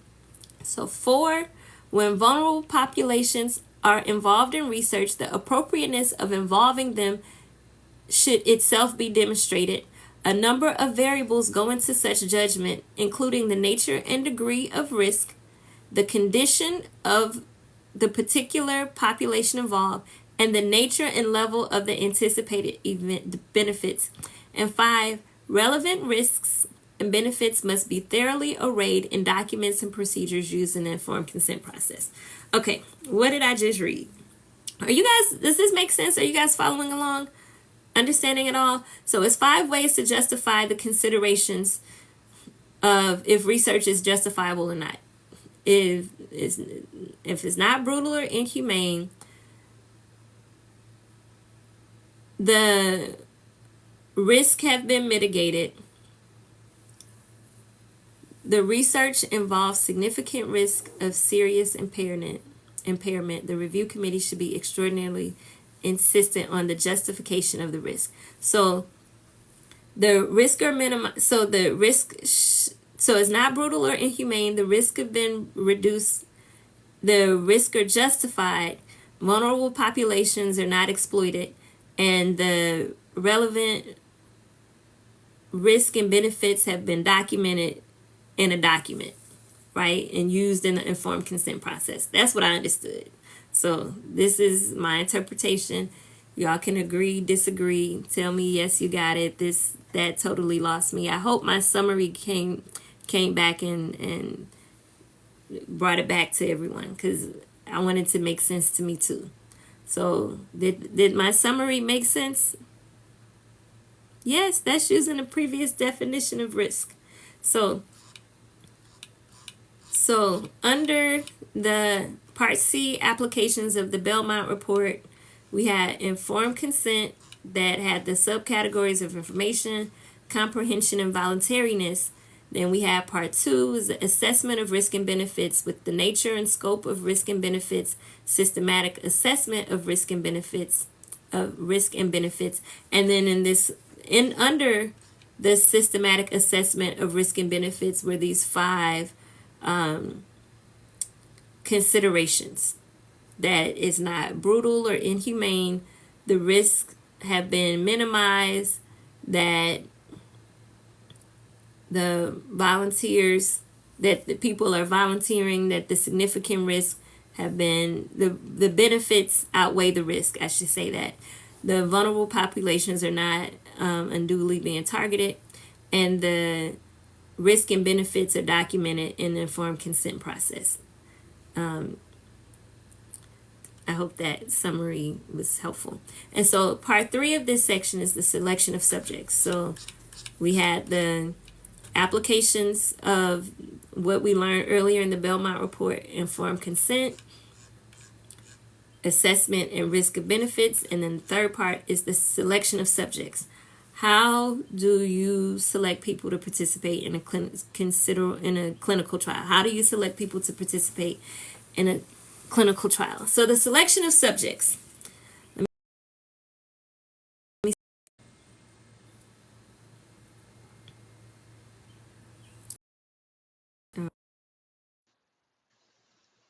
Can you guys hear me on the, can you hear me through the earpiece?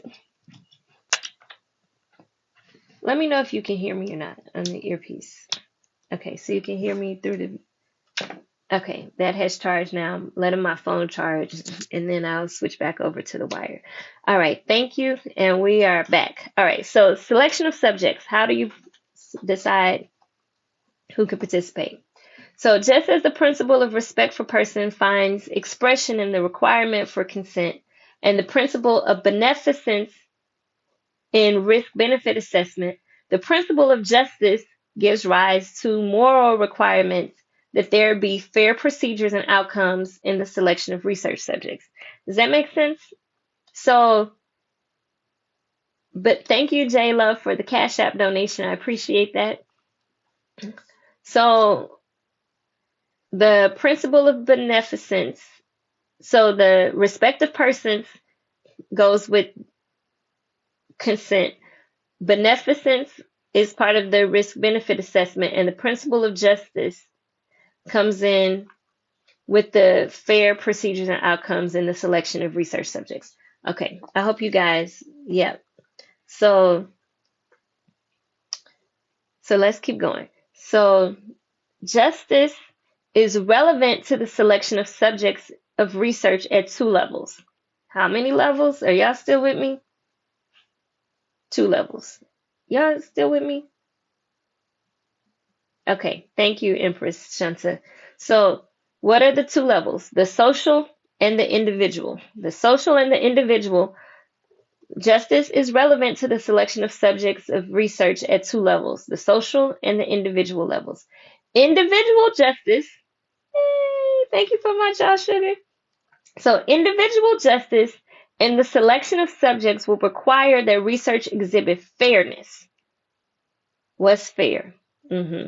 We talked about that earlier. So thus, they should not offer potentially beneficial research only to some patients who are in their favor, or select only undesirable persons for risky research. What in the world is an undesirable person, Belmont Report? I find that offensive. Does anybody else find that offensive? And they put undesirable in quotation marks. Wow. No, that is not control groups. Undesirable. Okay, maybe it's control groups. Maybe that's my PTSD. Maybe it's, let's go with your answer. Let's go like that. Thank you. The real Diz. Let's go.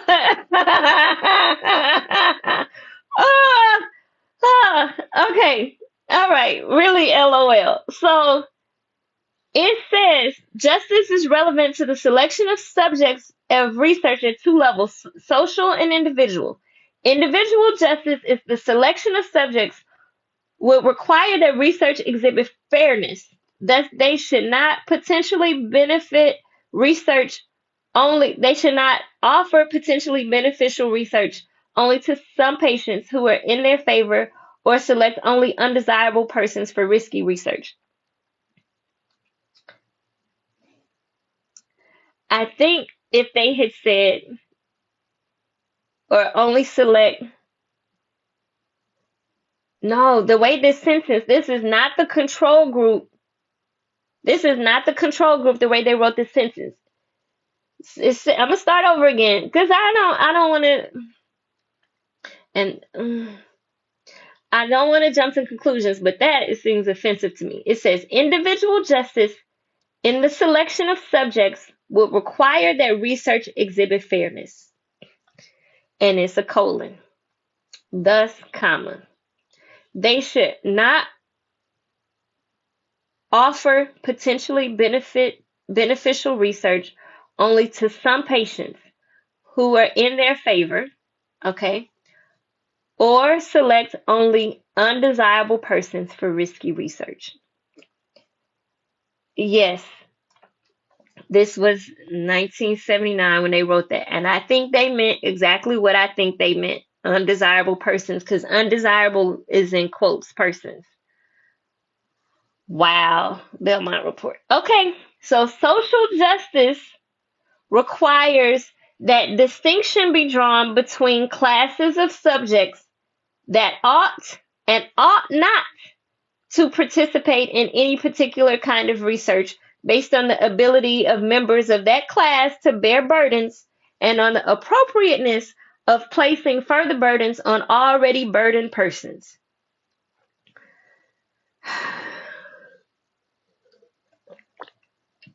Thus, it can be considered a matter of social justice that there is an order of preference in the selection of classes of subjects. And they give the example of what they mean by classes of subjects. Adults before children. That's their example. And that some classes of potential subjects, e.g., the institutionalized mentally infirm or prisoners, may be involved as research subjects, if at all, only on certain conditions. What conditions? Wow. Okay, we're almost finished with this Belmont report. I'm going to need some more water. Okay.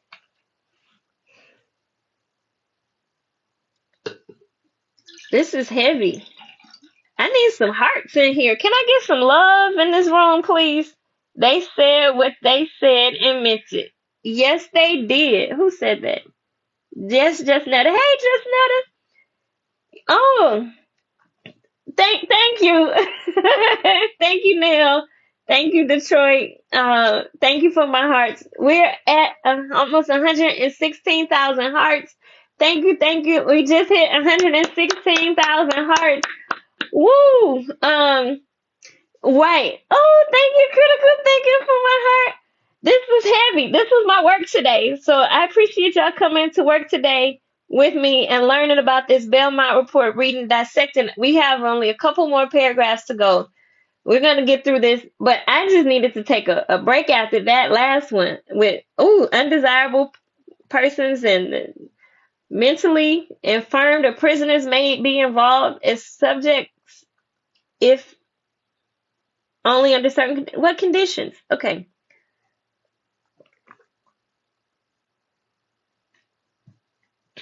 So, Creative Mind said he was about to say I should be a teacher and remember that I am a college professor. Yes, I am. So we are in class today learning the Belmont report, and I'm breaking it down and adding all my Black girl commentary with it. So, okay.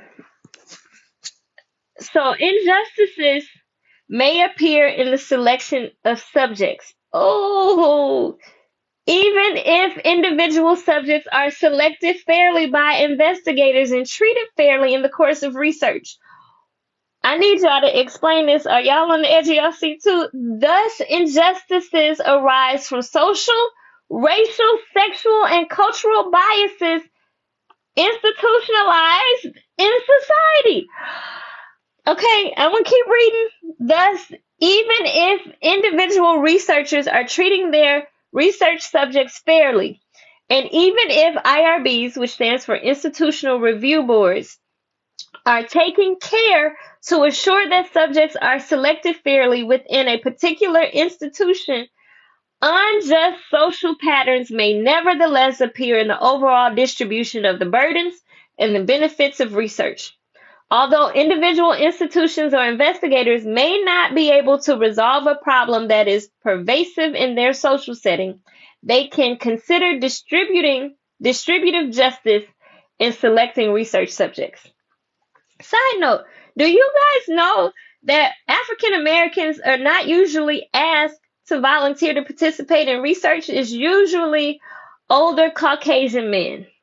And therefore, drugs are typically designed for older Caucasian men. Okay, so let me keep reading. So this injustice.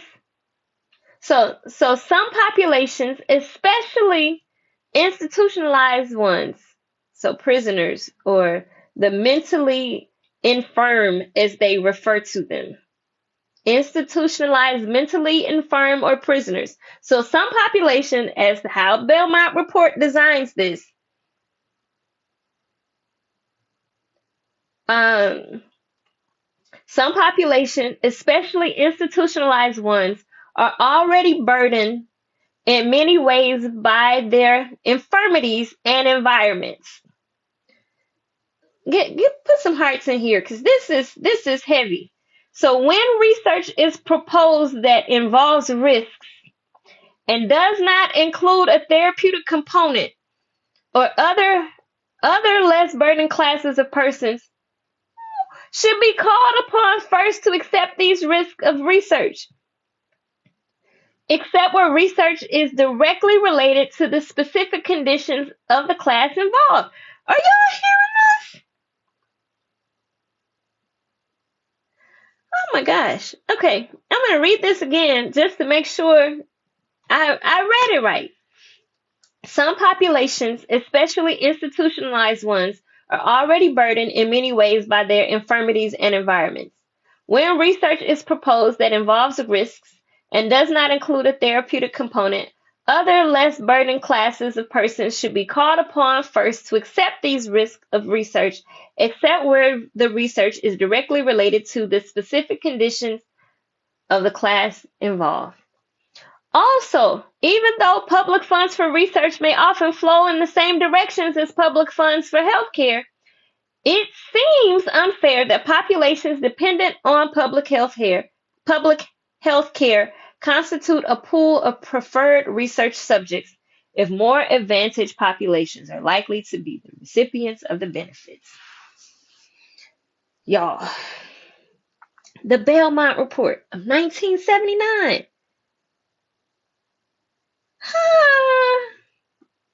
I'm reading it right. This is rough. Y'all staying hydrated?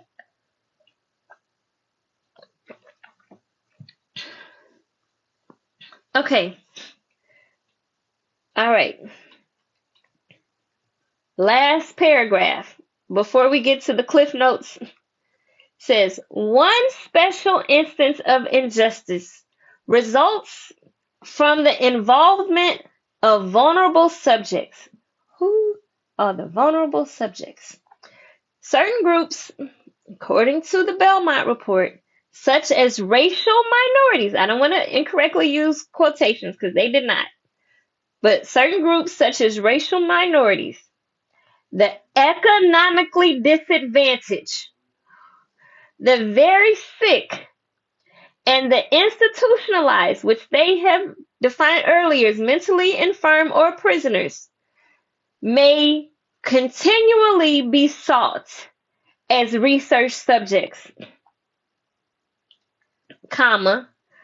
owing to their ready availability in settings where research is conducted. Wow. I'm going to read that again, because that just almost brought me to tears in this Belmont Report. Right. Whoa, wait, what?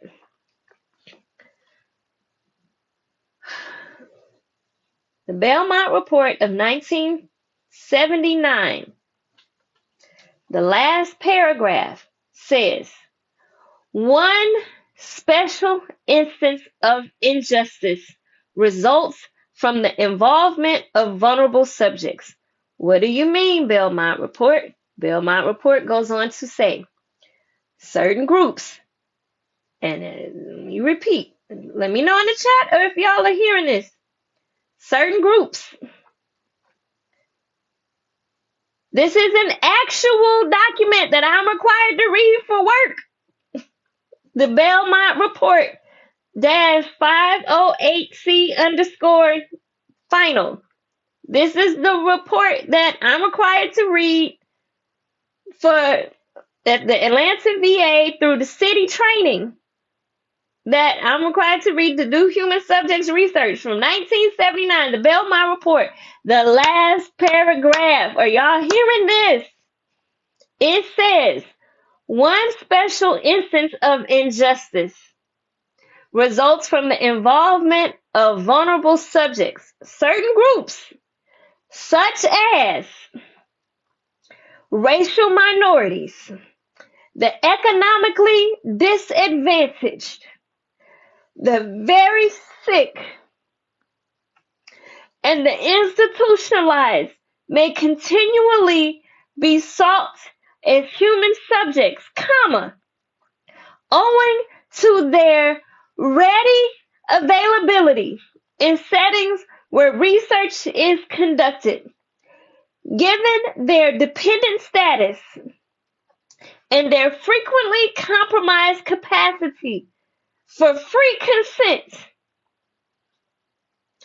they should be protected against the danger of being involved in research solely for administrative convenience or because they are easy to manipulate as a result of their illness and socioeconomic condition.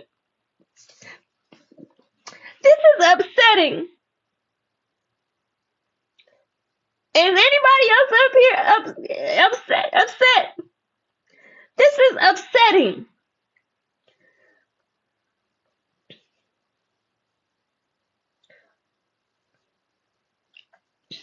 This is the Belmont Report that is still today required. And the fact that they labeled vulnerable subjects as defined by as racial minorities, the economically disadvantaged, the very sick, the stage 4 cancer patients, the very sick, and the institutionalized may continually be sought as research subjects onto their ready availability in settings where research is conducted. And it says, given their dependent status and their frequently compromised capacity for free consent, they should be protected. They should be, not they must be, they are required to be. They should be protected against the danger of being involved in research. Because the fact that they had to say the research solely for administrative convenience, but this is the part that's heartbreaking, or because they are easy, not because they could be easy, but because they are easy to manipulate as a result of their illness or socioeconomic condition. Wow.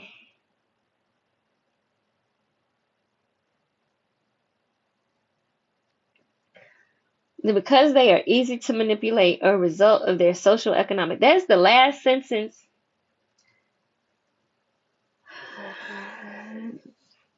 That's the last clause of the Belmont Report. Because they are easy to manipulate or result. Now, let me put in context. They said, given their dependent, who is there? The certain groups that are vulnerable, racial minorities, economically disadvantaged, the very sick, the institutionalized, because of their dependent status and frequently compromised capacity for free consent, they should be protected against the danger of being involved in research solely, not just in general, but solely for administrative convenience. And they should be protected against the danger of being involved in research because they are easy to manipulate as a result of their illness or socioeconomic conditions. That's a lot. I hope you guys appreciated me explaining this. There are a couple cliff notes. I'm going to read them. This is the end of it. The end of the Belmont Report. These are the 3 cliff notes. So since 1985, I'm sorry, I misread that. Since the cliff notes say in Belmont Report, since 1945, various codes for the proper and responsible conduct of human experimentation and medical research have been adopted by different organizations. The best known of these codes are the Nuremberg Codes of 1947, the Helsinki Declaration of 1964, revised in 1975, and the 1971 Guidelines, in parentheses, codified into federal regulations in 1974, close parentheses, issued by the United States Department of Health, Education, and Welfare codes for the conduct of social and behavioral research have also been adopted. The best known being that of the American Psychological Association, being published in 1973. The second cliff note: although practice usually involves interventions designed solely to enhance the well-being of a particular individual, interventions are sometimes applied to one individual for the enhancement of the well-being of another, i.e., blood donations, skin grafts, organ transplant. Close parentheses. Or an intervention may have the dual purpose of enhancing the well-being of a particular individual and at the same time providing some benefits to others, i.e., vaccination, which protect both the person who is vaccinated and society generally. Close parentheses. The fact that some forms of practice have elements other than immediate benefit to the individual receiving an intervention, however, should not that doesn't make sense. Let me start that sentence again. The fact that some forms of practice have elements other than immediate benefit to the individual receiving an intervention, however, should not confuse the general distinction between research and practice. Even when a procedure applied in practice may benefit some other person, it remains an intervention designed to enhance the well-being of a particular individual or groups of individuals. Thus, it is practice and need not to be reviewed as research. Right, Empress. So, because the problems related to social experimentation, this is the third cliff note. So, because the problems related to social experimentation may differ substantially from those of biomedical and behavioral research, the Commission specifically declines to make any policy determination regarding such research at this time. Rather, the Commission believes that the problem ought to be addressed by one of its successor bodies. Wow, pass the book. Let me find where this cliff note came from. Literally, let me Control F and find 3. So at the end, so the boundaries between practice and research, y'all remember that section? At the end of the sentence, it says, when a clinician departs in a significant way from standard or accepted practice, the innovation does not in and of itself constitute research. The fact that a procedure is, unquote, experimental, close quotes, is the sense of a new, untested, or different, is in the sense of new, untested, or different, does not automatically place it in the category of research. Radically new procedures of this description should, however, be made the object of formal research at an early stage in order to determine whether they are safe and effective. Thus, it is the responsibility of medical practice committees, for example, to insist that a major innovation be incorporated into a formal research project. Then it says Cliff Notes 3, which says, and I'm saying this, saying pass the book. Cliff Note 3 says, because the problems related to social experimentation may differ substantially from those of biomedical and behavioral research, the Commission specifically declines to make any policy determination regarding such research at this time. Rather, the Commission believes that the problem ought to be addressed by one of its successor bodies. Okay, so for those of you guys who have started, well, we're over 121,000, almost at 122,000 hearts. Thank you, thank you, thank you. So for those of you guys who have been with me the last almost 4 hours, 3.5 hours and some change, we have read through, dissected, and had all of my commentary on the Belmont Report from the Office of the Secretary, Ethical Principles and Guidelines for the Protection of Human Subjects of Research. This is provided by the National Commission for the Protection of Human Subjects of Biomedical Research, published April 18th, 1979, from the United States Agency of the Department of Health, Education, and Welfare. This is a document, the Belmont Report, that is available to the public. I just read through it as part of what was required of me in getting credentialed to do human studies at the Atlanta VA. I am part of a clinical trial working group, and a dear friend, mentor, colleague, Dr. Wayne Harris, added me to a clinical trial protocol. So I wanted to get experience and volunteer to learn more while being of service, because that's part of what I'm doing in the background. And I wanted to share my journey of reading this required document today, the Belmont Report. So if you would like to see more of these type of lives, let me know. Because I actually enjoyed reading this with you all. This was a lot to unpack, and I want to, okay, thank you, Empress. You want to see more? You're here for it. Yes, please. Hey, Brenda. Thank you. Enjoyment Minister, Creative Minds. Let me say shout out to Creative Minds for encouraging me to do more academic content on TikTok. So this was actually your idea, Larry. So thank you.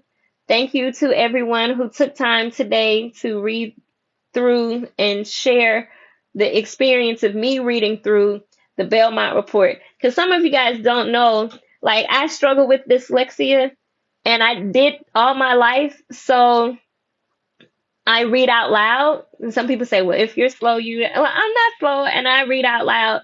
And I figured that you guys would appreciate not just me reading out loud, but all the commentary that pops in my head while I'm reading, because this was my actual real life thought process while reading reading the Belmont Report. Y'all got all of it today, like all of it, and all my Josh. May I please have some? Yay, Saber! And all the Josh Sugar. May I please have some more Josh Sugars? I had a goal of getting 100. I'm at 57 right now. Oh, thank you. Thank you, Enjoyment. I would like to get some more Josh Sugars, please. Those are my favorite. Thank you for my hearts. We're at almost 123,000 likes during this live. This is a record for us. Sharing the Belmont Report today was something, because it had been on my to-do list, and I needed to read through it as something that was required for work. But what's required for work is also helping us with the Aura Lee Foundation and our journey to beginning human clinical trials. And we need support financially and with volunteers to help us with all of the behind the scenes things. So if you want to see the clinical trial for the technology I developed happen, help us do it faster instead of being on the sidelines. So please donate at oralee.org. That's ORALEE.org. You can donate crypto, stocks, cars, buildings, part of your life insurance policy, all of that. Name us in your estate plans. You can do all of that. We have employee matching programs set up, a lot of them. And you can donate through Cash App and Venmo, Aura Lee Foundation, ORALEE Foundation. We appreciate all of the support. However, volunteer if you have at least 5 hours a week at oralee.org/volunteer. Thank you for the feedback, Justnetta, that this was helpful and insightful. God bless you as well. Peace and blessings and love to everyone who took time out today. Thank you so much for joining me on the journey to unpack the Belmont Report of 1969, published by the National Commission for the Protection of Human Subjects of Biomedical and Behavioral Research. So I think this was thank you for donating through Sebastian. We love Sebastian. I may have opportunities for biomedical scientists. You can send your information to info at oralee.org with your resume. There are opportunities available Thank you again for all of your support. Thank you to all the volunteer team who came and hung out with me today. Oh, thank you, Saber. Shout out again to Sebastian Cole for bringing his followers in. So I am going to take a break here and say thank you guys for helping me get through my assignment today. I appreciate you. I love you. Oh, we're at 124,000 likes in the hearts. Can we get up to 125,000?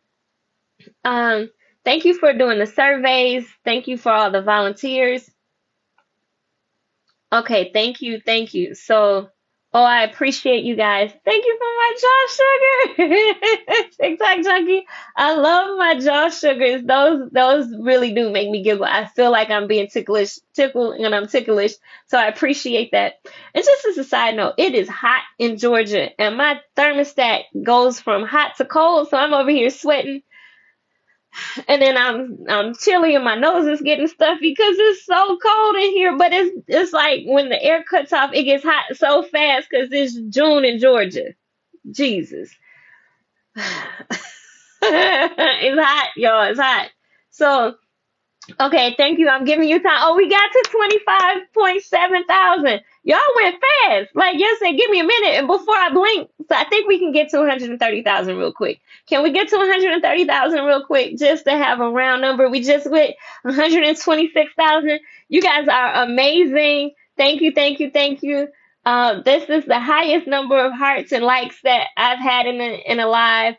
Creative Minds told me to do this more often to share some of the academic endeavors that I'm taking. So I appreciate you guys. I am open to feedback and suggestion when it's within the realm and the wheelhouse of what we are already doing. So I appreciate that.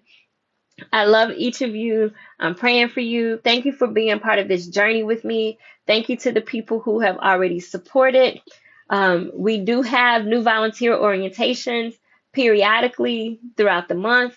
So when you sign up, submit your non-disclosure agreement, which basically says whatever's not on social media, you don't disclose, and that you will, we have a whole process. So I'm grateful to all the admins behind the scenes, Linda, Jackie, Derek, for helping us behind the scenes to set up everything.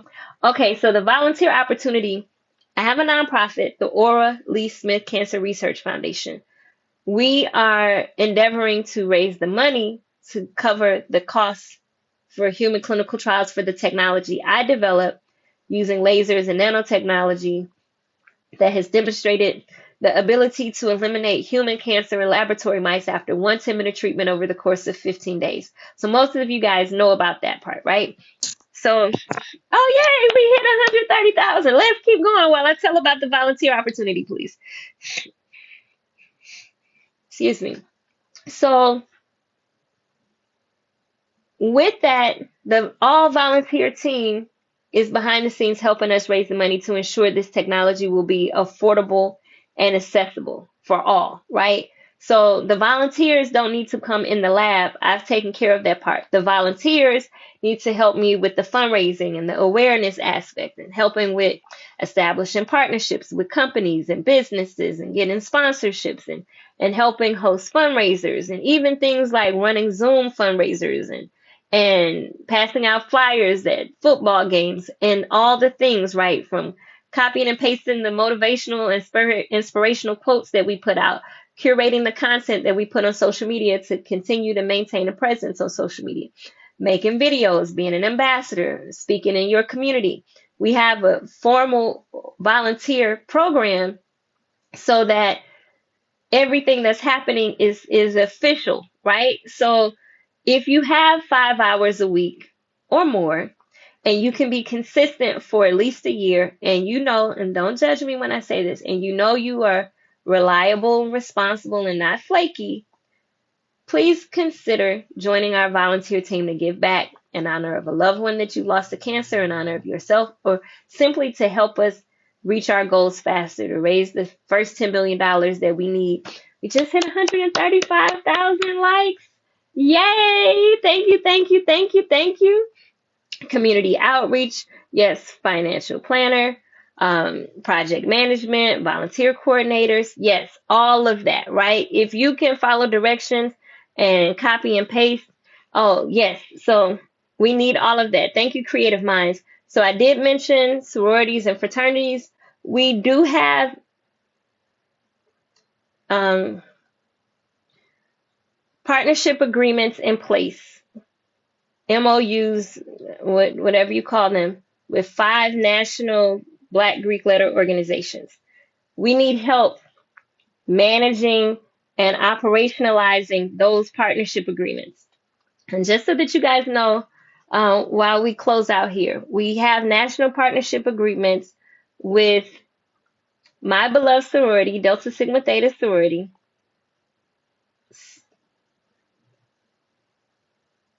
Alpha Phi Alpha fraternity, Kappa Alpha Psi fraternity, Iota Phi Theta fraternity, and Sigma Gamma Rho sorority incorporated. And we need help monetizing and operationalizing those partnerships and launching the other partnerships in the Divine Nine and other national organizations, right? So it's not limited only to those, but we need help with the operations and the project management and the functionalization, operational side of managing the partnerships. We really need help in all aspects. So part of what I do, and this is something I don't usually share, but I'll share it because I think this is important, right? So part of what I like to do personally when I meet with each new volunteer after you finish new volunteer orientation, you understand what this is and what this isn't. I meet with each person to understand what your strengths are, what your skills are, what your bandwidth is, right? So you can operate in your strengths, not your weaknesses, and bring your gifts, talents, and treasures to the Aura Lee Smith Cancer Research Foundation. Part of what I'm doing when I match each person, oh, we just hit 140,000 hearts. Woo! We're going to get to 150,000. Yes, yes, yes, yes, yes, yes. Thank you. Thank you so much. Thank you so much. So part of when I'm matching skill sets with our needs, it allows you to operate in your strengths and bring that to help us grow faster, right? And there's still things that people still learn new skill sets, but it also gives you a place where you can give back where you are great, right? Because we need that too. So the volunteer program is something that a lot of the volunteers talk about how much they learn working directly with me and being on the team with me and having access to my thoughts, my feelings, my input, not just on their volunteer role, but I do pour into people as something I love doing, right? And encouraging them and supporting them and giving them sometimes life coaching, sometimes just general career advice, school advice. And that's something I just love doing. So that's one of the indirect benefits of working with me. We do encourage overall well-being and health and all of that. But that's part of what we do. So there's a question, and I want to answer this question. And the question is from Hustlers Corner NYC. How do I invest in your technology, in your awesome technology? How do you invest? So here's one of the things that is important. And we just reached 145,000 hearts. Thank you, thank you, thank you. I think we can get to 150,000. So a lot of people ask, how can they invest in my specific technology? And my company is set up as a 501c3 nonprofit. So the investment can be a donation, a sponsorship, a partnership, but it's all donation, right? So thank you, DB Coop, for hold your drink. I got you. I hold your drink for you. And I'm sorry, I'm supposed to be serious answering the question about investment. So the investment is in the general investment of the overall good for humanity. There is no for-profit business. It's part of our mission is to keep the technology I develop affordable and accessible.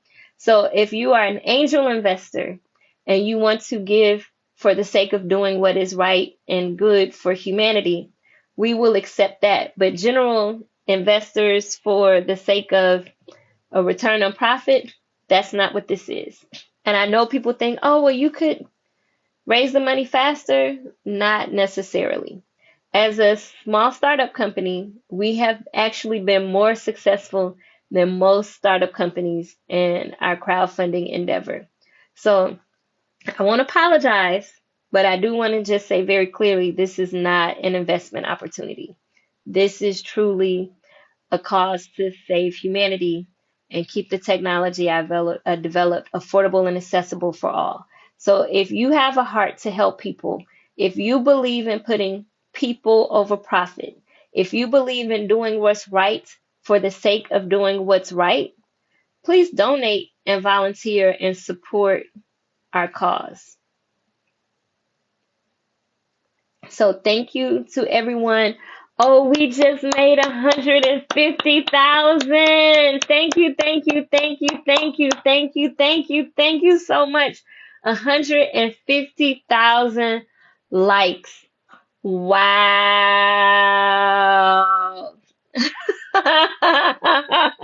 And yes, Empress Shanta, we are here for all the undesirables. I'm here for it because somebody has to protect them and making sure that they can get the access to the best treatment.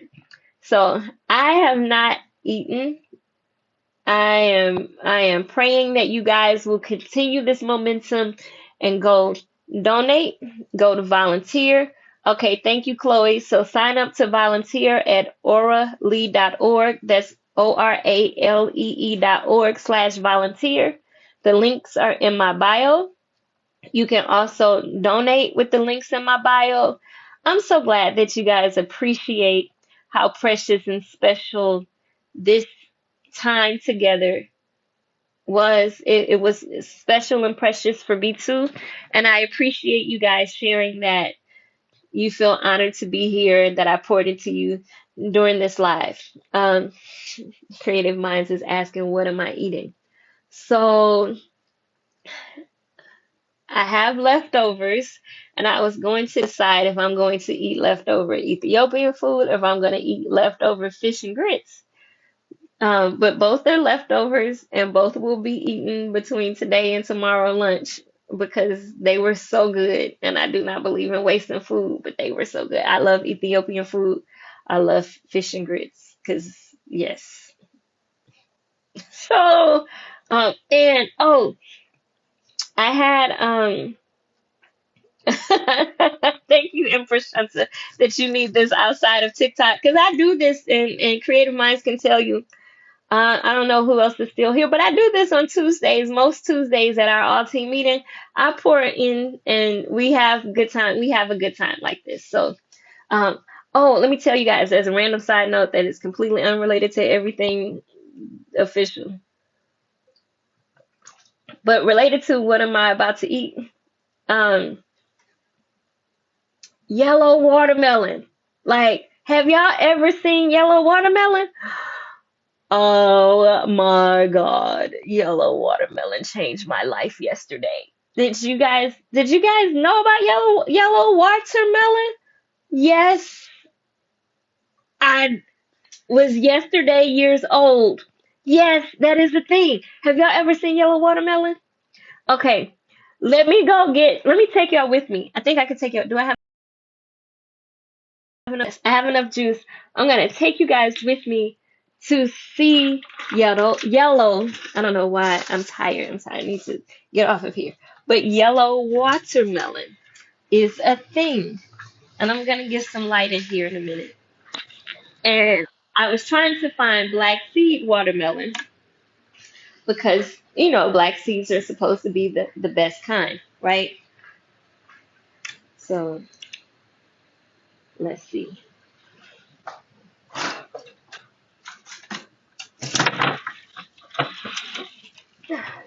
Yellow watermelon. Have you? Y'all are funny. My decor, that's not all the way clean, but yeah, that's my decor.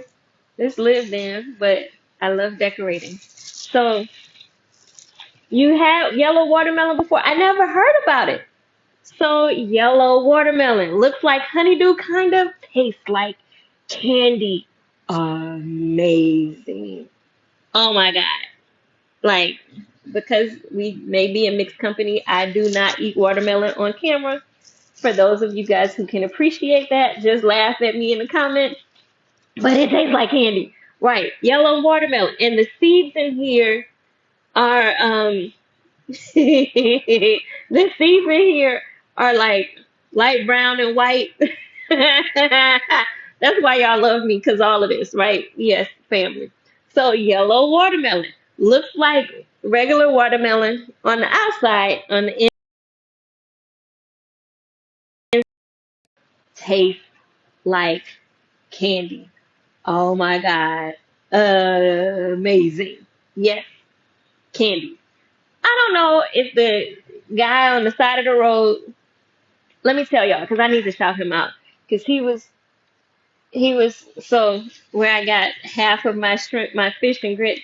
But yes, oh, we're almost at 155,000. So on the corner of Veterans Memorial Highway in Mapleton, Georgia, um, 737 Veterans Memorial Highway, outside the place where I'm not promoting that business, but outside of there, there was a black guy in overalls and a straw hat. And I'm like, he know how to grow watermelon. I can tell by looking at him. I profiled him. And I was like, he has good watermelon on the side of this road. Now I went up to him. I'm like, hello, sir. How are you today? I did profile. Because I'm like, he know about watermelon. I can tell by looking at him and his overalls and his straw cap. Beautiful brown chocolate skin. With the belly, the whole thing, right? I'm like, he can grow some watermelon and he probably can cook good. All of this, right? So I'm like, sir, do you have black seed watermelons? He was like, yes, I have those. I have yellow watermelons. I have this and I have seedless and all of that. He had on the farmer's uniform, y'all, telling y'all. He introduced me. I said, yellow, is that some old GMO stuff I haven't heard about? He was like, no, it's the original watermelon. Now, I have not fact checked him because in my heart, I just wanted to try the yellow watermelon, right? And everything, everything, candy. I will not eat watermelon on camera as a point of principle, but taste like candy. Oh my God. Oh my God. If you have never had yellow watermelon in your life,